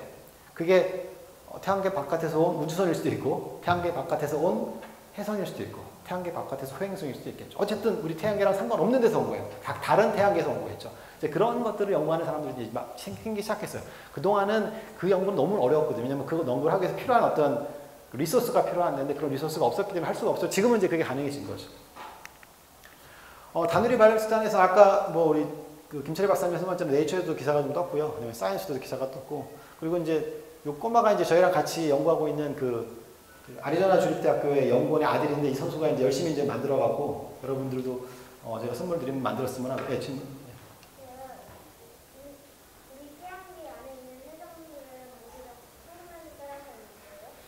대부분 그래요. 대부분 그렇게 멀리 떨어져 움직이지 않아요. 특히나 태양 근처에 왔을 때는.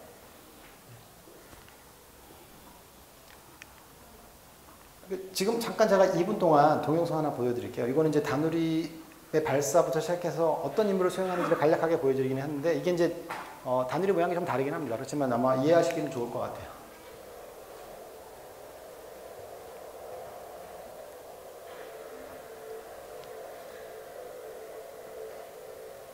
다누리가 이제 플로리다에서 발사가 되고 나면 이제 태양 방향 쪽으로 움직이게 됩니다. 그러니까 여러분 갖고 계신 포스터에도 그런 비슷한 게 나오는데 그거 바로 하는 게 뭐냐면 아무 명령이 없어도 태양 전지판을 전개를 해요. 태양 전지판이 전개가 되지 않으면 전기를 못 만들어내서 탐사선이 바로 죽어버려요. 이게 되게 중요합니다. 태양 전지판이 전개가 돼야 돼. 이건 자동으로 전개가 되는 겁니다.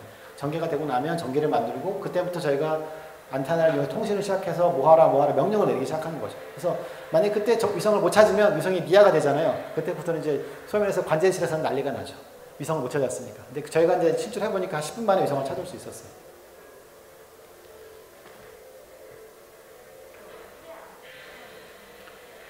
달에 들어갈 때는 이렇게 이제 그 역분사를 통해서 5번 정도 역분사를 할 거예요. 그래서 한꺼번에 들어가지 않고 차근차근 달에 들어가게 됩니다. 탑재체들을 이용해서 이제 어떤 촬영을 하는지를 잠깐 설명을 하는 거고요.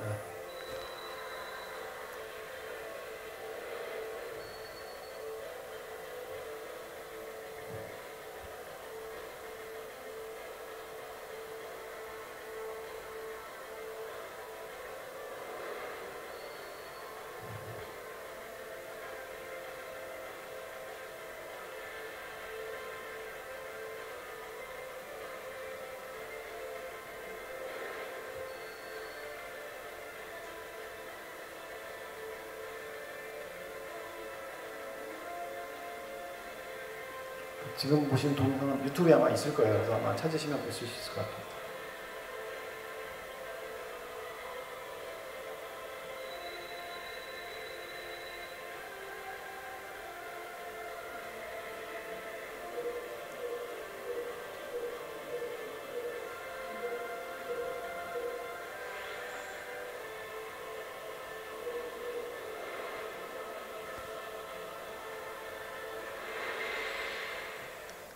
예, 제가 지금 말씀드렸던 거를 동영상을 보면서 대충 아마 이해하실 것 같은데 저희 미션의 임무는 뭐 이제 영어로 쓰긴 했지만 일단 달 탐사를 위한 기술을 개발하는 겁니다. 중요한 핵심 기술들.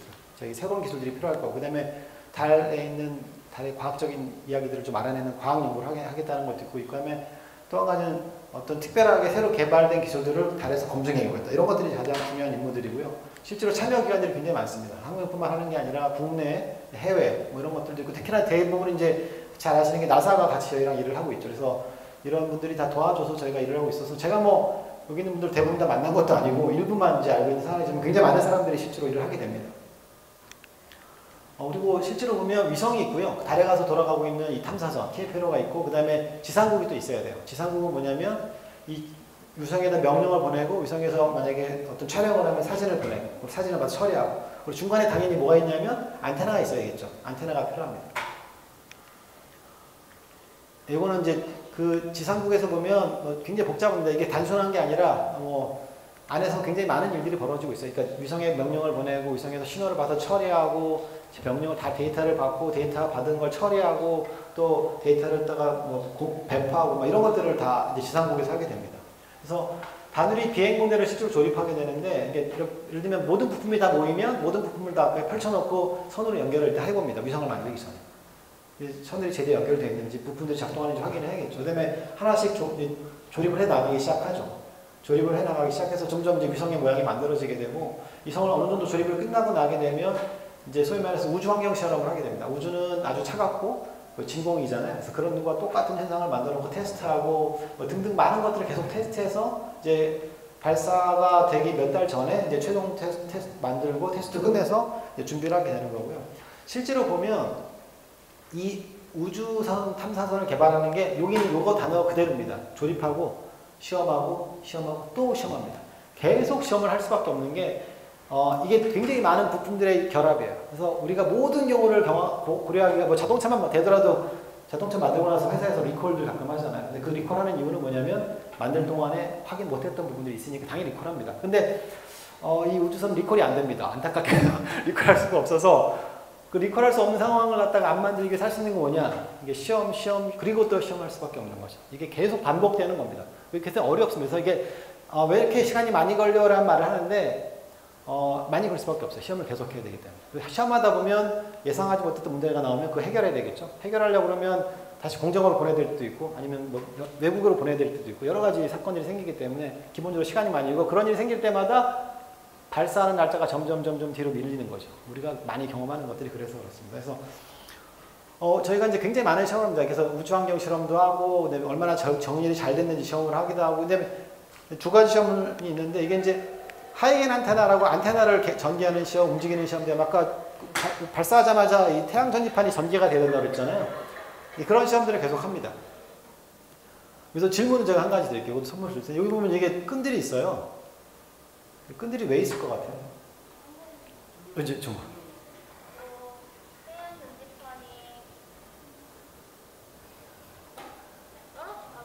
아니 여기 여학생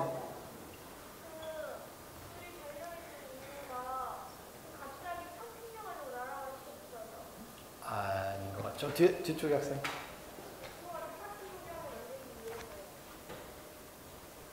뭐라고? 못 들었어. 좀 더 구체적으로. 반대죠. 우주에 중력이 없으니까 중력을 없는 것처럼 만들어야 되거든요. 지금 지구에서 테스트하면 다 중력이 있잖아요. 우리가 피할 수가 없잖아요. 그래서 모든 테스트하기 위해서는 지구에 중력이 없는 상황을 만들어야 돼요. 그러려고 저희가 할 수 있는 게 뭐냐면 풍선을 단다든가 아니면 끈을 묶고 나서 그 힘을 안 받게 하는 그런 식으로 진행하는 거죠. 예. 그래서 저희가 이런 테스트를 계속 진행하게 됩니다. 그래서 오늘 지우고 저 학생한테 줄게요. 네. 이거? 잘 모르겠는데. 예, 다누리가 달에 가면 이런 궤도를 아까 제가 극궤다라고 그랬는데 이게 이제 뭐냐면 이게 90도가 되면 북극에서 남극을 지나가는 거예요. 그래서 1년 동안 숫자를 보시면 89.2에서 90.8이에요. 그 궤도가 거의 계속 극만 지나갑니다. 이게 1년 정도의 기간인데 1년 동안 계속 극만을 지나가는 궤도를 진행하게 되고요. 그 다음에 이게 이제 달 표면에서의 고도입니다. 다누리가 처음에 100km를 집어넣는데 가만히 놔두면 점점 떨어져요. 점점 떨어지는데 떨어지는 걸 막으려면 연료를 써야 된다고 그랬죠. 연료를 갖다가 쓰는 시점들이 이렇게 있습니다. 연료 시점을 써서 다시 100km를 계속 만들어주는 거죠. 그렇지 않으면 50일 정도 지나면 그냥 충돌을 하게 됩니다. 근데 물론 그거는 이제 50km 가서 시작하면 더 빨리 충돌하겠죠. 그러면 만약에 200km 가서 하게 되면 더 늦게 충돌하겠죠. 그렇지만 어쨌든 간에 충돌하게 되어 있습니다. 그래서 다누리 미션은 저희만 운전한 거죠. 나사랑 저희가 협력을 많이 했었잖아요. 그래서 실제로 보면 이제 2016년에 프레임워크 어그리먼트로 한미 우주협정이라는 게 사실 국회 차원에 있었어요. 우리나라 국회에서 이게 협정이 된 거기 때문에 이렇게 가장 크게 한국과 미국의 우주 협력을 좌지우지하는 협정이 2016년에 있었고요. 협정 선언문에 이제 달 궤도선에 대한 얘기가 있습니다. 그래서 이 달 궤도선 이름이 이렇게 써 있는데 이 궤도선을 어떻게 할 것인가, 어떻게 협력할 것인가, 그다음에 어떤 역할들을 양기관이 할 것인가, 항우연은 어떤 역할을 하고 나사는 어떤 역할을 하고 이런 것들을 이 선언서에 써서 저희가 이제 실제로 협력은 이런 문서에 기반해서 진행을 하고 있고요. 그래서 가장 대표적인 게 뭐냐면 그러니까 지상국이 있지만 지상국에 안테나가 없으면 데이터를 받을 수가 없어요. 데이터를 보낼 수도 없고. 그래서 안테나가 필요합니다. 안테나가 필요한데 지금 우리나라가 이걸 위해서 여주에, 경기도 여주에 한번 나중에 기회가 되시면 가시면 경기도 여주에 안테나를 만들었어요. 35m 안테나를, 직경이 35m, 이 안테나의 직경이 35m입니다. 그걸 만들었는데 지금 작동을 하고 있고 지금 데이터를 저희가 보고 있어요. 근데 지구가 자전을 하니까 어떤 문제가 생기냐면 자전하는 동안에 하루에 8시간은 볼 수가 있어요. 달을. 위성을 볼 수가 있겠죠. 그러다 나머지 16시간은 못 봐요. 그러면 이제 못 본다는 소리는 걔가 뭐하고 있는지 모르는 거죠. 답답하니까 당연히 봐야겠죠. 그래서 그러려면 안테나가 2개가 더 있어야 돼요. 어디 있어야 되냐면 경도가 120도 차이 나는 곳에 딱 있으면 되겠죠. 우리가 지금 우리나라 경도가 127도니까 영도, 뭐 한 영국쯤에 있으면 좋겠네. 그 다음에 저쪽 미국 쪽 하나 있으면 좋겠는데 그게 굉장히 큰 돈이 필요하겠죠. 땅도 사야 되고 뭐 등등등. 그래서 근데 그런 걸 갖고 있는 나라가 누구냐? 이제 미국이 갖고 있죠. 미국에서 이제 이 DSN이라는 걸 갖고 있어요. 딥 스페이스 네트워크라고 시무드 네트워크를 갖고 있어요. 얘네들은 마드리드, 골드스톤, 마드리드는 프랑스 스페인에 있죠. 그 다음에 골드스톤 미국에 있는 겁니다. 그 다음에 또 한 가지가 어디냐면 호주의 캔버라에 이런 사이트들을 갖고 있어요. 그 사이트들에 굉장히 많은 수의 안테나를 활용하고 있습니다. 저희가 협력을 통해서 안테나를 이용합니다. 그래서 여주에서는 이만큼 보고요. 골드스톤은 이만큼 보고, 그다음에 마드리드에서 이만큼. 그래서 이 탐사선이 어디 있든지 24시간 계속 볼 수 있게 해주는 것들을 진행하고 있습니다. 그래서 뭐 연구원들끼리는 애매하게 연구를 잘 하고 있고요. 최근에 이제 뭐 이분이 하는 게 이제 기사가 좀 떠서 제가 한번 봤는데 저희가 이제 개인적으로는 제가 이제 10년 동안 계속 컨택하고 있는 분이에요. 컨택하고 있는 현재 미국에서 이 나사 분이긴 한데 이분이 이제 저희랑 같이 협력을 하고 있는 대표의 대분. 이분이 이제 한국 신문하고 이제 인터뷰를 하신 것 같아요. 물론 계속 하고 계시니까 뭐 나쁜 말을 쓰기는 좀 그렇긴 했는데 이제 기본적인 건 뭐냐면 항우연은 어떤 조직이냐에 대한 설명을 좀 해주셨어요. 저는 감사하게 생각하긴 하지만 우리는 그동안 지구를 관측하는 위성을 여러 번 만들었어요. 아리랑 위성, 그다음에 천리안 위성 많이 만들어서. 근데 우리는 지구를 넘어가서 가본 적이 없어요. 경험이 없는 거죠. 경험이 없기 때문에 경험이 없는 거 하는 건 항상 두려워요. 두려울 때는 필요한 게 누구냐?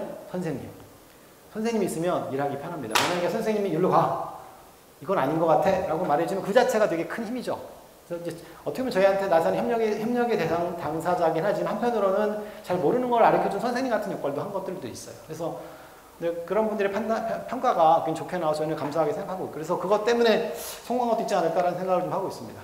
근데 달에 가면 여러 가지 과학 임무를 하게 됩니다. 특별히 가장 대표적인 게 달 표면을 영상 촬영할 겁니다. 예를 들면 루티, 폴캠, 그다음에 섀도우캠, 다 카메라들이에요. 이 카메라들을 통해 저희가 달 촬영을 하게 될 텐데 가장 대표적인 게 뭐냐면 2003년에 우리가 달에 착륙하잖아요. 착륙할 때는 착륙지를 어디에 착륙할지 알아야겠죠. 착륙지는 조건이 많이 필요합니다. 첫 번째, 착륙지는 돌이 없어야겠죠. 거기 뭐 돌덩어리들이 막 모여있으면 착륙하다 당연히 전복이 될 테니까. 또 한 가지는 착륙지의 경사도가 되게 중요합니다. 경사가 심한 곳에 착륙하면 또 넘어지겠죠. 그래서 그리고 또 한 가지 더 중요한 거는 착륙하려고 그랬는데 거기 착륙 못하는 일이 생기면 빨리 다른 데로 착륙을 해야겠죠. 근데 제2 후보지가 필요한데 멀지 않은 곳에 이런 정보들을 저희가 확보를 해야 됩니다. 그래서 이제 저희가 이제 고해상도 카메라로 그런 자료를 확보할 생각이고요. 그 다음에 이 섀도우캠이라고 하는 카메라가 이제 나사에서 만들었는데 달에 가면 극지역에 이런 데가 있어요.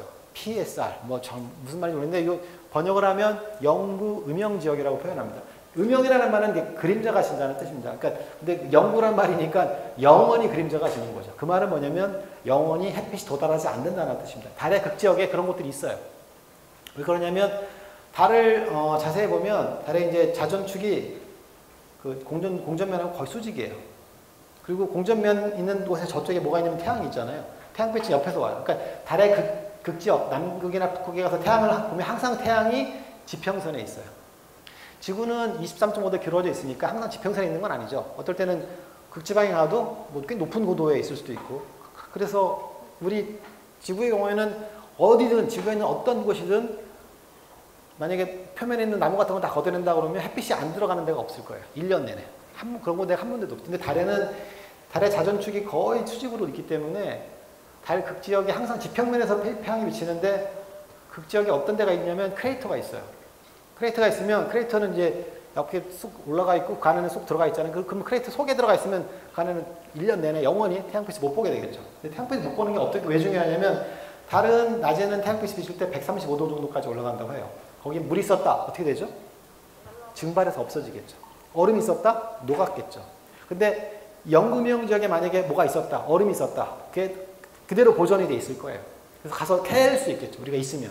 근데 문제는 뭐냐면 영구명 지역은 말 그대로 섀도우예요. 아무것도 없어요. 빛이 안 비쳐요. 그러면 거기서 빛이 나오나요? 빛이 안 나오고 카메라가 사진을 찍으면 어떻게 되죠? 깜깜하게 나오겠죠. 그래서 근데 그 깜깜하게 나오는 것들 지금까지 못 봤어요. 못 봤는데 이제 나사에서 그 지역을 특수하게 촬영할 수 있는 특수 카메라를 막 만들었어요. 기존의 그 카메라보다 감도가 100배 이상 좋게. 그래서 정말 근데 말이 좀 안 되죠. 빛이 안 나오는데 어떻게 볼 수 있죠. 근데 재밌는 게 뭐냐면 옆에서 빛이 비치잖아요. 근데 이제 크레이터가 있으면 크레이터 이렇게 생겼어요. 이 빛 중에서 일부가 크레이터 벽에 부딪혀갖고 그게 다시 이 안에 부딪혀요. 거기서 또 산란돼서 나오는 게 있을 수 있어요. 굉장히 미약한 빛일 거예요. 그렇지만 빛이 0은 아니죠.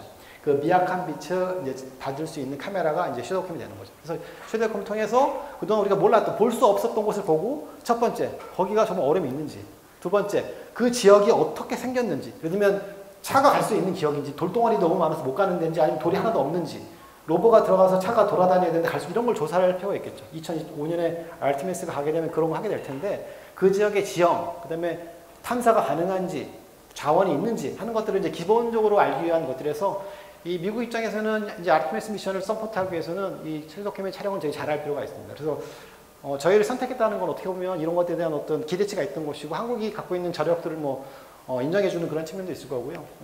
그다음에 달의 지질과 자원 탐사도 당연히 수행하게 됩니다. 간말의 분광기라든가 아니면 폴캠 같은 것들을 이용해서 진행하게 되고요. 그다음에 또 달 주변 우주 환경 연구를 하게 되죠. 그래서 달이 어떤 우주 환경에 놓여 있는지, 사람이 가면 살 수 있는지 없는지, 어떤 영향이 이런 것들을 저희가 이제 조사할 생각이고요. 그래서 5개의 과학 탑재체랑 1개 다른 탑재체를 가지고 연구를 하게 돼요. 그래서 한국에서 만든 게 이 루티라는 카메라입니다. 카메라가 2개가 똑같이 생겼어요. 이 카메라를 통해서 이제 관측을 할 거고요. 그래서 카메라가 이런 성능을 이제 보여줬다는 걸 잠깐 설명을 드리고, 그리고 이제 이 루티를 이용해서 루티 촬영 후보 지역을 정했는데 달 착륙할 수 있는 곳들을 저희가 정했어요. 어느 곳이 착륙하기 좋은지를 지금 후보를 꽤 많이 만들어 사진을 찍어서 그 중에서 이제 최종적으로 어디가 제일 좋을지 결정을 하겠죠. 아마 그거는 이제 달 착륙 미션이 2030년 초반이니까 좀 시간이 많이 있겠죠. 그래서 그 사이에 촬영도 하고 그다음에 이 과학자들끼리 아니면 디스커션도 많이 해서 어디가 정말 좋은 데를 아마 일반 국민들 중에서도 의견이 있으실 수도 있겠죠. 여기 꼭 가주세요라고 그런 아마 이벤트도 좀 있을 수도 있다 이런 생각을 하게 돼서 그런 것들 하고 있고요. 이 폴캠은 달 표토의 평광 연구를 합니다. 되게 기사에도 꽤 많이 나온 것 같은데 이 빛의 평광이라는 게 특정한 성질인 건 아시죠? 만약에 평광 안경을 끼고 물속을 보면 안 보이던 물고기들이 막 보일 때가 있잖아요. 그게 이제 빛의 평광 성질이라는 것 때문에 그런데 평광 성질을 이용하면 뭘 할 수 있냐면 달 표면에 있는 흑입자의 크기를 대충 예측할 수가 있어요. 근데 흑입자가 왜 중요하냐면 흑입자의 크기가 그냥 결정되는 게 아니라 우주에서 온 그 고에너지 입자의 양에 따라 달라져요. 만약에 달에는 지구처럼 그 풍화작용이 일어나지 않죠. 근데 달에서 일어나는 풍화작용은 뭐냐면 우리가 근데 생각할 때 풍화작용이 큰 입자가 점점 작아지는 거라고 생각한다면 달에서 그런 일을 벌어져요. 근데 그 일을 벌이는 원인이 뭐냐? 우주에 있는 고에너지 입자들이에요. 이 우주에 있는 고에너지 입자들이 혹은 아주 작은 운석들이 표면에 부딪히면서 큰 입자를 점점 잘게 만들거든요. 이런 것 갖다 우리가 이제 다른 말로 우주풍화라고 이제 말을 하게 되는데 달 표면에서 우주풍화가 계속 일어나고 있어요. 일어나고 있는데 그게 어떻게 일어나는지 달 위도에 따라 어떻게 다른 건지 경도에 따라 다른 건지를 연구하는 목적인데 이 풍화 연구학에서는 이제 이 평광 관측을 해야 되는데 그동안은 지구에서만 관측을 했어요. 근데 지구에서 관측하면 안 좋은 게 뭐가 있죠? 달 뒷면을 못 보잖아요. 달 뒷면 데이터가 없어요. 그래서 저희가 갖고 있는 이 다누리에 있는 평광 카메라가 세계 최초로 달 뒷면에 평광 자료를 만들어낼 겁니다. 그래서 이런 일들이 어떻게 일어나는지 조사를 할 거고요. 그 다음에 이 자기장 측정기는 달 표면과 달 주변의 자기장 세기를 연구해서 이제 달에 처음부터 아까 제가 달과 지금 처음에는 비슷했다고 생각하려면 자기장 세기가 점점 줄어들었으니까 도대체 왜 걔는 자기장 세기가 줄었는지에 대한 이 히스토리를 연구를 할 수 있을 거라고 생각합니다. 그래서 이건 아까 전에 경희대학교라는 학교에서 만들었어요. 대학원생들 위주로 해서 만들었기 때문에 굉장히 저희도 걱정을 많이 했는데 굉장히 잘 데이터가 나와서 다행이라고 생각하고 있습니다. 예를 들면은 이거 이제 간말의 분광기는 이제 달 표면에 보면 우주에 태양이나 이런 데서 아주 강한 입자들이 오면 이 강한 입자들이 달 표면에서 이렇게 재반사가 되거나 아니면 안에서 다른 프로세스를 통해서 감마선으로 방출되는 일들이 있는데 그 감마선 방출되는 걸 보고 저희가 그 표면이 어떤 원소들로 되어 있는지 조사할 수가 있어요. 그래서 이런 스펙트럼을 찍게 되면 이 스펙트럼 만들어내는 이게 감마선 스펙트럼인데 감마선 스펙트럼에 만들어내는 입자들이 뭔지 이런 걸 조사할 수가 있어서 내가 보고 있는 지역에 어떤 원소들이 있는지 얼마나 많이 있는지라는 걸 조사할 수 있겠죠. 저희가 이걸 달표면 전체에 대해서 조사할 겁니다. 물론 이제 다른 나라들도 이미 했던 거긴 한데 저희도 새롭게 이제 하게 되는 것들이고요. 그다음에 섀도우 캠이 이제 하는 건 뭐냐면 제가 썼는데 우리 얘네들이 말하는 게 이런 거예요. 보이지 않는 것을 본다. 말이 역설이 좀 되긴 한데 그동안 못 보던 것을 보는 거죠. 아까 설명을 잠깐 드리긴 했지만 이런 곳입니다. 보면 태양빛이 옆에서 비치니까 여기만 살짝 빛나는 거예요. 제가 설명드렸던 바로 겁니다. 태양빛이 옆에서 비치니까 여기서 그래서 일반 카메라로 찍으면 이렇게 보여요. 일반 카메라로 찍으면 여기만 보이죠. 근데 분명 여기 있는 빛이 반사돼서 여기로 들어가는 게 있을 때 여기서 새로 반사되는 빛을 보는 거죠. 그래서 안에 있는 스트럭처를 이렇게 찾아내겠다는 겁니다.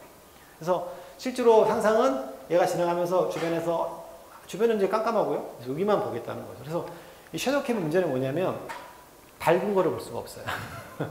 어두운 거는 볼 수가 있지만 밝은 걸 볼 수 없어요. 그래서 섀도우 캠하고 루틴은 서로 보완적입니다. 루틴은 저희 학원에서 만든 고해상도 카메라는 밝은 데를 찍고 동시에 밝은 데를 못 찍는 섀도우 캠은 어두운 데를 찍게 되면 이 두 개 카메라가 시너지 효과가 꽤 크겠죠. 그래서 성화를 이제 그런 역할들을 하려고 생각하고 있고요. 그래서 달에 가서 도대체 어떤 길로 로버가 지나가야 갈 수 있는지를 조사하는 거죠. 이런 길로 가야 되는지 다른 길로 가야 어디가 이 탐사 가능한 지역인지 찾아내는 것들 이런 것들을 하려고 하는 거고요. 그 다음에 시간이 지나면서 같은 크레이터라도 여기 밝아지는 데가 달라져요. 그런 것도 진짜 조사를 할 수가 있어요. 왜냐면 이 달이 계속 돌고 있으니까. 네. 그래서 실제로 저희가 생각하는 건 이런 겁니다. 그래서 이제 이게 한 예인데 실제로 그동안 찍었는데 이렇게 찍었는데 섀도우 캠이 찍게 되면 여기 이렇게 보이겠다 하는 것들이고요. 실제로 한번 섀도우 캠이 랩에서 달을 찍어봤었어요. 그래서 이렇게 달을 찍으면 달이 이렇게 나오더라 하는 것까지 저희가 알아냈고요. 그 다음에 마지막으로 이제 DTMPL이라는 탑재체가 있는데 이거는 제가 쓴 우주통신의 두절을 극복한다. 단절 두절을 극복한다는 뭐냐면 이건 제가 가끔 비유를 드긴 하지만 뭐 여기 핸드폰 없는 사람 없죠. 그래서 다들 5G 쓰고 있을 텐데 일단 2G부터 쓰신 분 있겠죠? 얼마나 5G가 빠른지 다들 아실 거예요. 2G로 돌아가라 그러면 못 돌아. 저도 지금 뭐 5G 쓰지만 LTE로만 돌아가도 답답하더라고요. 이제 속도가 너무 많이 차이 나서. 근데 2G가 되면 전혀 다른 스토리가 될 거고. 근데 우주통신은 여러분이 생각하는 이런 통신만큼 속도가 빠르지는 않습니다. 되게 느립니다. 일단 그래서 예를 들면은 우리가 알고 있는 미션 중에서 뉴 호라이즌이라는 미션이 있었어요. 뉴 호라이즌 미션은 명왕성에 간 미션, 미국 미션입니다. 당연히 명왕성이니까 당연히 미국에 갔겠죠. 미국 갔는데 명왕성이 멀잖아요. 뉴 호라이즌에는 굉장히 큰 안테나가 있었는데 걔가 사진 한 장 찍으면 그 사진을 갖다 지구에 보내는데 몇 시간이 걸렸어요. 여러분이 사진 한 장 찍어서 친구한테 보냈는데 카톡으로 몇 시간 걸린다. 그거 당연히 때려치겠죠. 그거 쓰지 못하는데 우주에서는 그게 어쩔 수가 없는 거예요. 그게 현실입니다. 그러니까 우주에서는 근데 이런 상황인데 열심히 내가 보는 중간에 사진이 끊겼어. 우리 만약에 여러분 전화기를 통해서 뭐 앱을 업데이트하거나 사진을 보낼 때 중간에 끊기면 어떻게 하죠? 처음부터 새로 보내죠. 처음부터 새로 보냅니다. 그게 기본적이에요. 처음부터 새로 지우고 처음부터 새로 보내죠. 중간부터 못 보내니까. 근데 만약에 명왕성까지 가서 사진 하나 찍어서 5시간 걸려서 지구를 보냈는데 중간에 잘렸어요. 처음부터 새로 돌아버리죠. 근데 그런 상황이 이제 현재까지가 우리가 알고 있는 상황인데 우주에서는 통신이 그렇게 두절되는 일이 흔해요.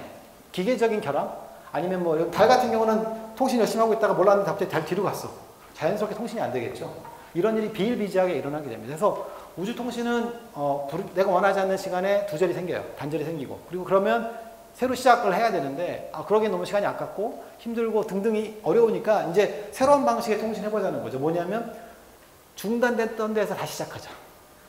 처음부터 하지 말고. 만약에 5시간 또 데이터 보냈는데 4시간째 걸렸으면 1시간만 더 보내면 되는 거죠. 이제 그런 방식이라고 생각하시면 될 것 같은데 근데 그 방식이라는 게 사실 사람들이 누구나 다 생각할 수 있지만 그거 갖다가 기술을 검증하고 실제 우주에 나가서 검증하는 건 다른 얘기입니다. 그래서 실제로 저희가 이번에 DTMP라는 탑재체를 실어서 그동안은 국제우주정거장까지 거리에서는 테스트 해본 적이 있어요. 근데 저희가 지금 하고 있는 건 뭐냐면 달에 가서 혹은 달보다 훨씬 단우리가 150만 킬로미터까지 진행하잖아요. 그래서 150만 킬로미터 거리에서 이런 통신 방법이 작동하는지를 확인해보는 그런 걸 하기 위해서 이 탑재체를 실었고요. 지금 현재 이제 저희가 단우리 발사한 3주 정도 됐는데 지금도 이제 시험을 하고 있는 상태고요. 아마 뭐 시험 결과들이 곧 나오지 않을까 이렇게 생각하고 있습니다. 그래서 기본적인 개념은 뭐냐면 직접 하지 말고 중간중간에 그 기지국을 만드는 거예요. 기지국. 그러니까 그동안은 명왕성을 해야 하는 탐사선이 직접 지구로 신호를 보내요. 근데 중간에 다른 천체가 지나가면 걸리겠죠. 뭐 등등 여러 가지 사건들이 생기니 그러지 말고 중간중간에 기지를 둬서 멀리 있는 애들은 지구까지 보내지 말고 자기랑 가장 가까운 데만 신호를 보내는 거예요. 그리고 그대는 그 다음에는 그 다음. 그러면 이 통신이 단절될 확률이 적겠죠. 단절될 때까지 갖고 있다 그 다음에 보내면 되니까 처음에 있던 애는 그 다음 자기 친구한테만 보내고 까먹어요. 나는 다 보냈어 끝. 그 다음 순서는 그 다음 받으면 그 다음에 이렇게 해서 보내면 훨씬 더 안정적으로 통신할 수 있고 대용량을 단시간 내에 그 다음에 서비스를 여러 가지를 할 수 있겠다. 왜냐면 저 기지국들이 굳이 한 위성 탐사선 데이터만 보낼 필요는 없겠죠. 뭐 그런 개념으로 저희가 이제 시작한 겁니다. 예, 거기까지가 제가 말씀 너무 길고 길어서 막혀가는데.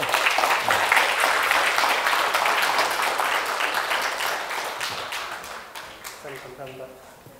선물 주려고 선물을 많이 준비했었는데 아까 전에 달 뒤편에 왜 통신이 못하는 이유 맞추신 친구를 선물을 안 줬더라고요. 그래요? 저 하나 남았어. 친구도 보죠? 하나 아까 남았어. 전에 달 뒤편 착륙을 못하는 이유에 우리가 하나 남았어. 누군지 모르겠는데. 아까 누가 답했는데 근데 아직 선물을 안 줬는데 손 안 들면 안 줘야 돼. 아무나 손들 받는 거야. 그러면 박사님 혹시 질문 하나 해서 맞추는 그렇죠. 친구들한테 선물 제가 질문 한 가지 할까요, 그러면요?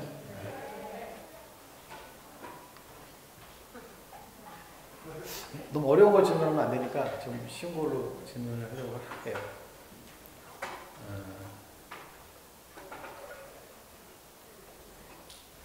재밌는 질문이 하나 생각이 났어요.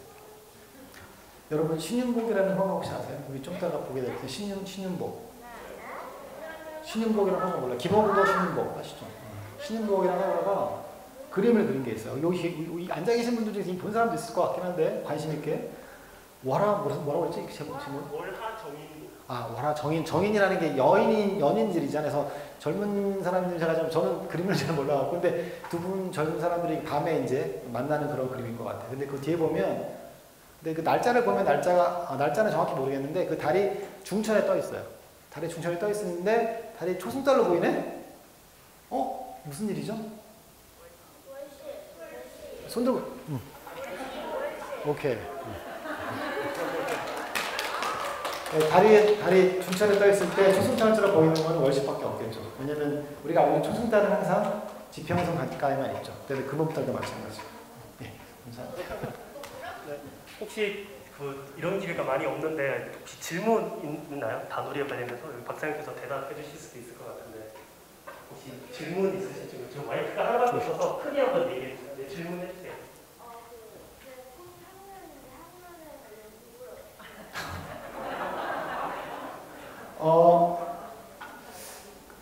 저도 가끔씩 그런 질문들을 받아요. 뭐 이렇게 특히나 이제 근데 초등학생이 그런 질문을 건 처음 받는 것 같아요. 그동안 이제 중고등 학생들은 관심이 있어서 이제 물어본 것 같은데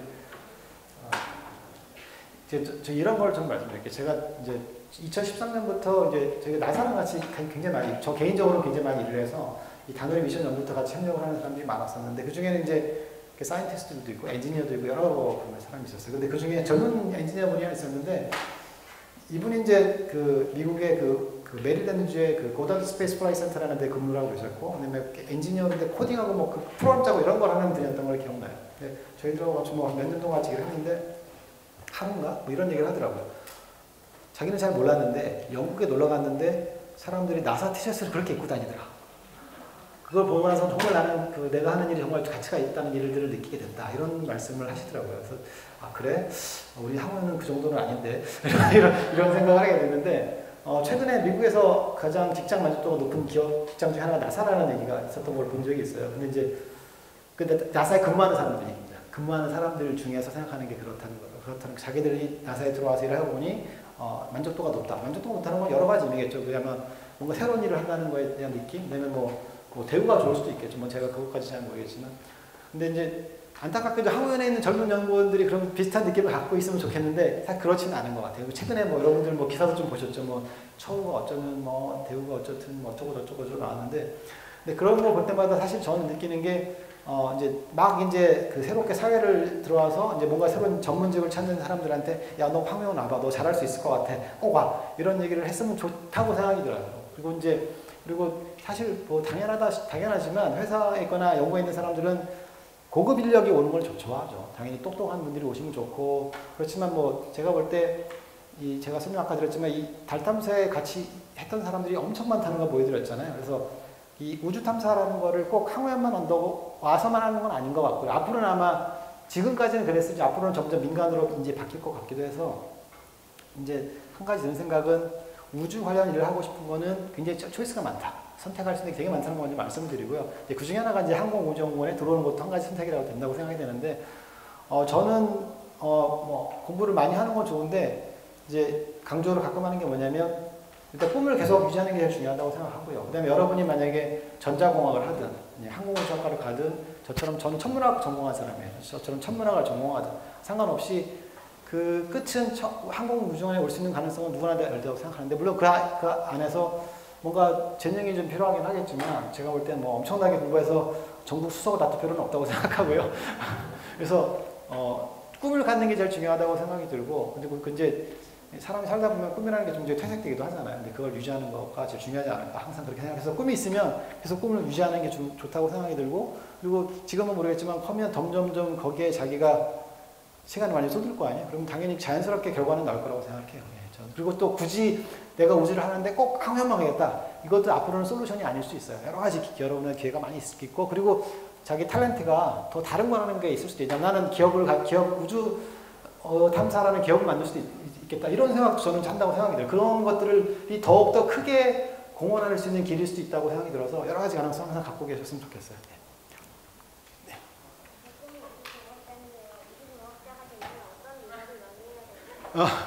뭐 비슷한 질문이긴 한데 우주공학자들은 글쎄요. 뭐 공부를 열심히 일단 하긴 해야겠지만 꿈을 가지는 게 중요하다고 제가 말씀드렸죠. 네.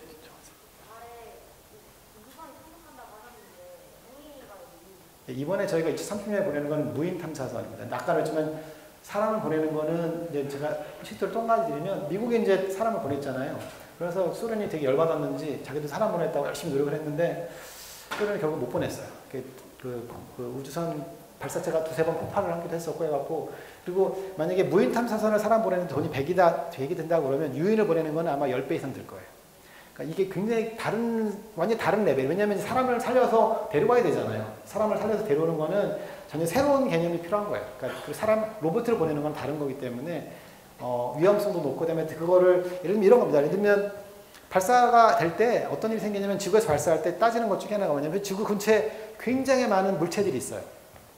우리가 알고 있지만 위성들도 이미 쌌었고 위성이 뭐 터지면 그 잔해물도 해서 스페이스 데브리라고 해서 하는 것들이 있는데 이 스페이스 데브리가 굉장히 많습니다. 그래서 잘못하면 그냥 부딪힐 수도 있거든요. 근데 보통 발사할 때는 그런 확률을 따져서 확률이 만약에 1%는 발사한다. 뭐 이렇게 따진다고 1% 숫자가 맞는 건 아니지만 뭐 그렇다고 했을 때 사람이 타게 되면 그게 100분의 1로 줄어들어요. 사람이 타게 되면 그 0.01% 수준까지 떨어져야 사람을 보낼 수가 있는 거예요. 그러니까 이 모든 미션의 기준들이 점점 더 엄격해지는 거죠. 그래서 엄격한 걸 맞추기 위해서는 부품이 비싸야 될 거고, 그다음에 신뢰성도 있어야 될 거고, 이런 모든 것들이 전혀 완전 새로운 레벨에 올라가게 됩니다.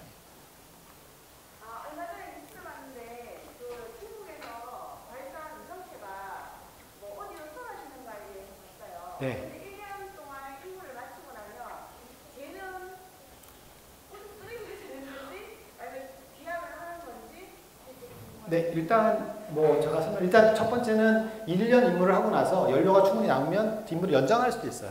연장하는 것도 두 가지가 있는데 계속 100km 궤도를 계속 돌 수도 있고요. 아까 제가 미국의 정찰위성 에라로는 지금 10년째 돌고 있다는데 걔는 원래 처음에 50km 궤도를 돌고 있었어요. 근데 지금 어디 궤도를 도냐면 200 곱하기 50km를 돌아요. 200 곱하기 50km 특별한 궤도를 돌게 되면 연료를 안 써도 계속 있을 수가 있어요. 그래서 그렇게 오랫동안 있을 수가 있는 거죠. 저희 단위로도 마찬가지인데 단위로도 연장을 할 수가 있을 텐데 아마 연장하게 되려면 적당한 시점에 선택을 하겠죠. 연장을 할 것인가 말 것인가. 연장을 만약에 못한다 그러면 아까 설명드렸지만 가만히 놔두면 2달 정도면 달에 충돌합니다. 우주 쓰레기는 남진 않게 돼요. 달에 충돌해서 달 환경을 나쁘게 하게 좀이라도. 예. 저 뒤에.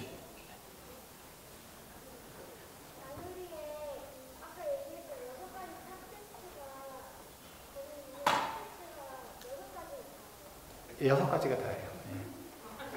예. 선생님. 예. 예, 그 2024년도에 오는 그 사이에 나사에서 유로파로 탐사선을 보낸다고 얘기했는데 네.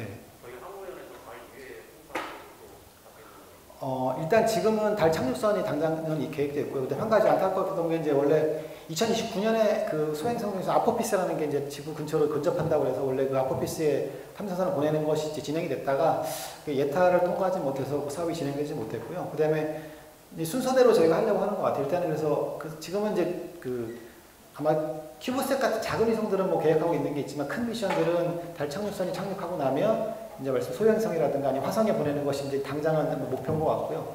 그 사이라도 이제 뭐 몇 가지 더 국제 협력을 하면 가능할 수도 있을 것 같긴 한데 아직 그렇게 크게 나온 건 없는 것 같습니다. 네, 섀도우캠은 나사에서 만들었는데 나사는 미국에 있잖아요. 근데 어떻게 한국으로 왔어요? 비행기 타고 왔지.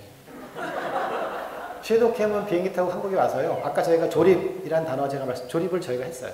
왜냐면 사실은 미국 사람이 조립을 해야 되는데 그때 코로나가 터졌잖아요. 저게 2020년에 왔는데 코로나 터져갖고 저희가 다 조립을 했어요. 그러니까 나사에서는 조립할 수 있는 문서를 저희한테 제공을 했고요. 저희 연구진들이 다 조립을 그대로 보고 해서 실제로 저희가 조립하는 과정을 동영상으로 찍어서 같이 쉐어를 하고 나사 연구진들이 이제 오케이 아무 문제 없다 이렇게 확인을 했습니다. 그래서 사실은 이제 그런 것들도 사실 되게 나사에서 보면 하면이 그러니까 일단 그 포텐셜이 있구나 이런 것들을 확인할 수 있는 좋은 기회였던 것 같기도 합니다. 그러니까 자기들도 불안하긴 했을 텐데 뭐 잘 해냈기 때문에 그리고 지금 뭐 잘 작동하고 있기 때문에. 예, 선생님. 그 다누리까지 들어간 총 그 비용이 궁금하고, 예. 그다음에 달 탐사선까지 가려면 들어갈 그 예상되는 총 비용은? 달 착륙선까지는 제가 정확히 잘 모르겠고 아직 그건 뭐 시작도 안 했기 때문에 뭐 예상치가 있긴 하지만 근데 다누리는 정확히 제가 값을 알고 있습니다. 다누리는 발사까지 2,300억 정도 든 걸로 알고 있고요. 그 중에 꽤 많은 돈이 발사비예요, 사실은요. 왜냐면 이제 우리나라가 이제 발사체가 따로 없기 때문에 발사를 갖다가 해외에 써야 되잖아요. 그래서 이제 해외 업체들끼리 이렇게 경쟁을 붙여가고 그래도 좀 싸게 하려고 경쟁을 붙이죠. 뭐 인도, 뭐 중국, 아니 중국은 안 되죠. 중국 말고 뭐 러시아. 그 당시 러시아는 괜찮아요. 지금은 러시아가 또 발사가 안 되지만 몇 개 업체가 경쟁을 해서 가장 적게 써낸 업체가 적게 써는 것도 있었고 또 중요한 게 신뢰도죠. 신뢰도가 높은. 그래서 이제 이 스페이스X가 선택이 됐습니다. 이 정도로 마치도록 하겠습니다.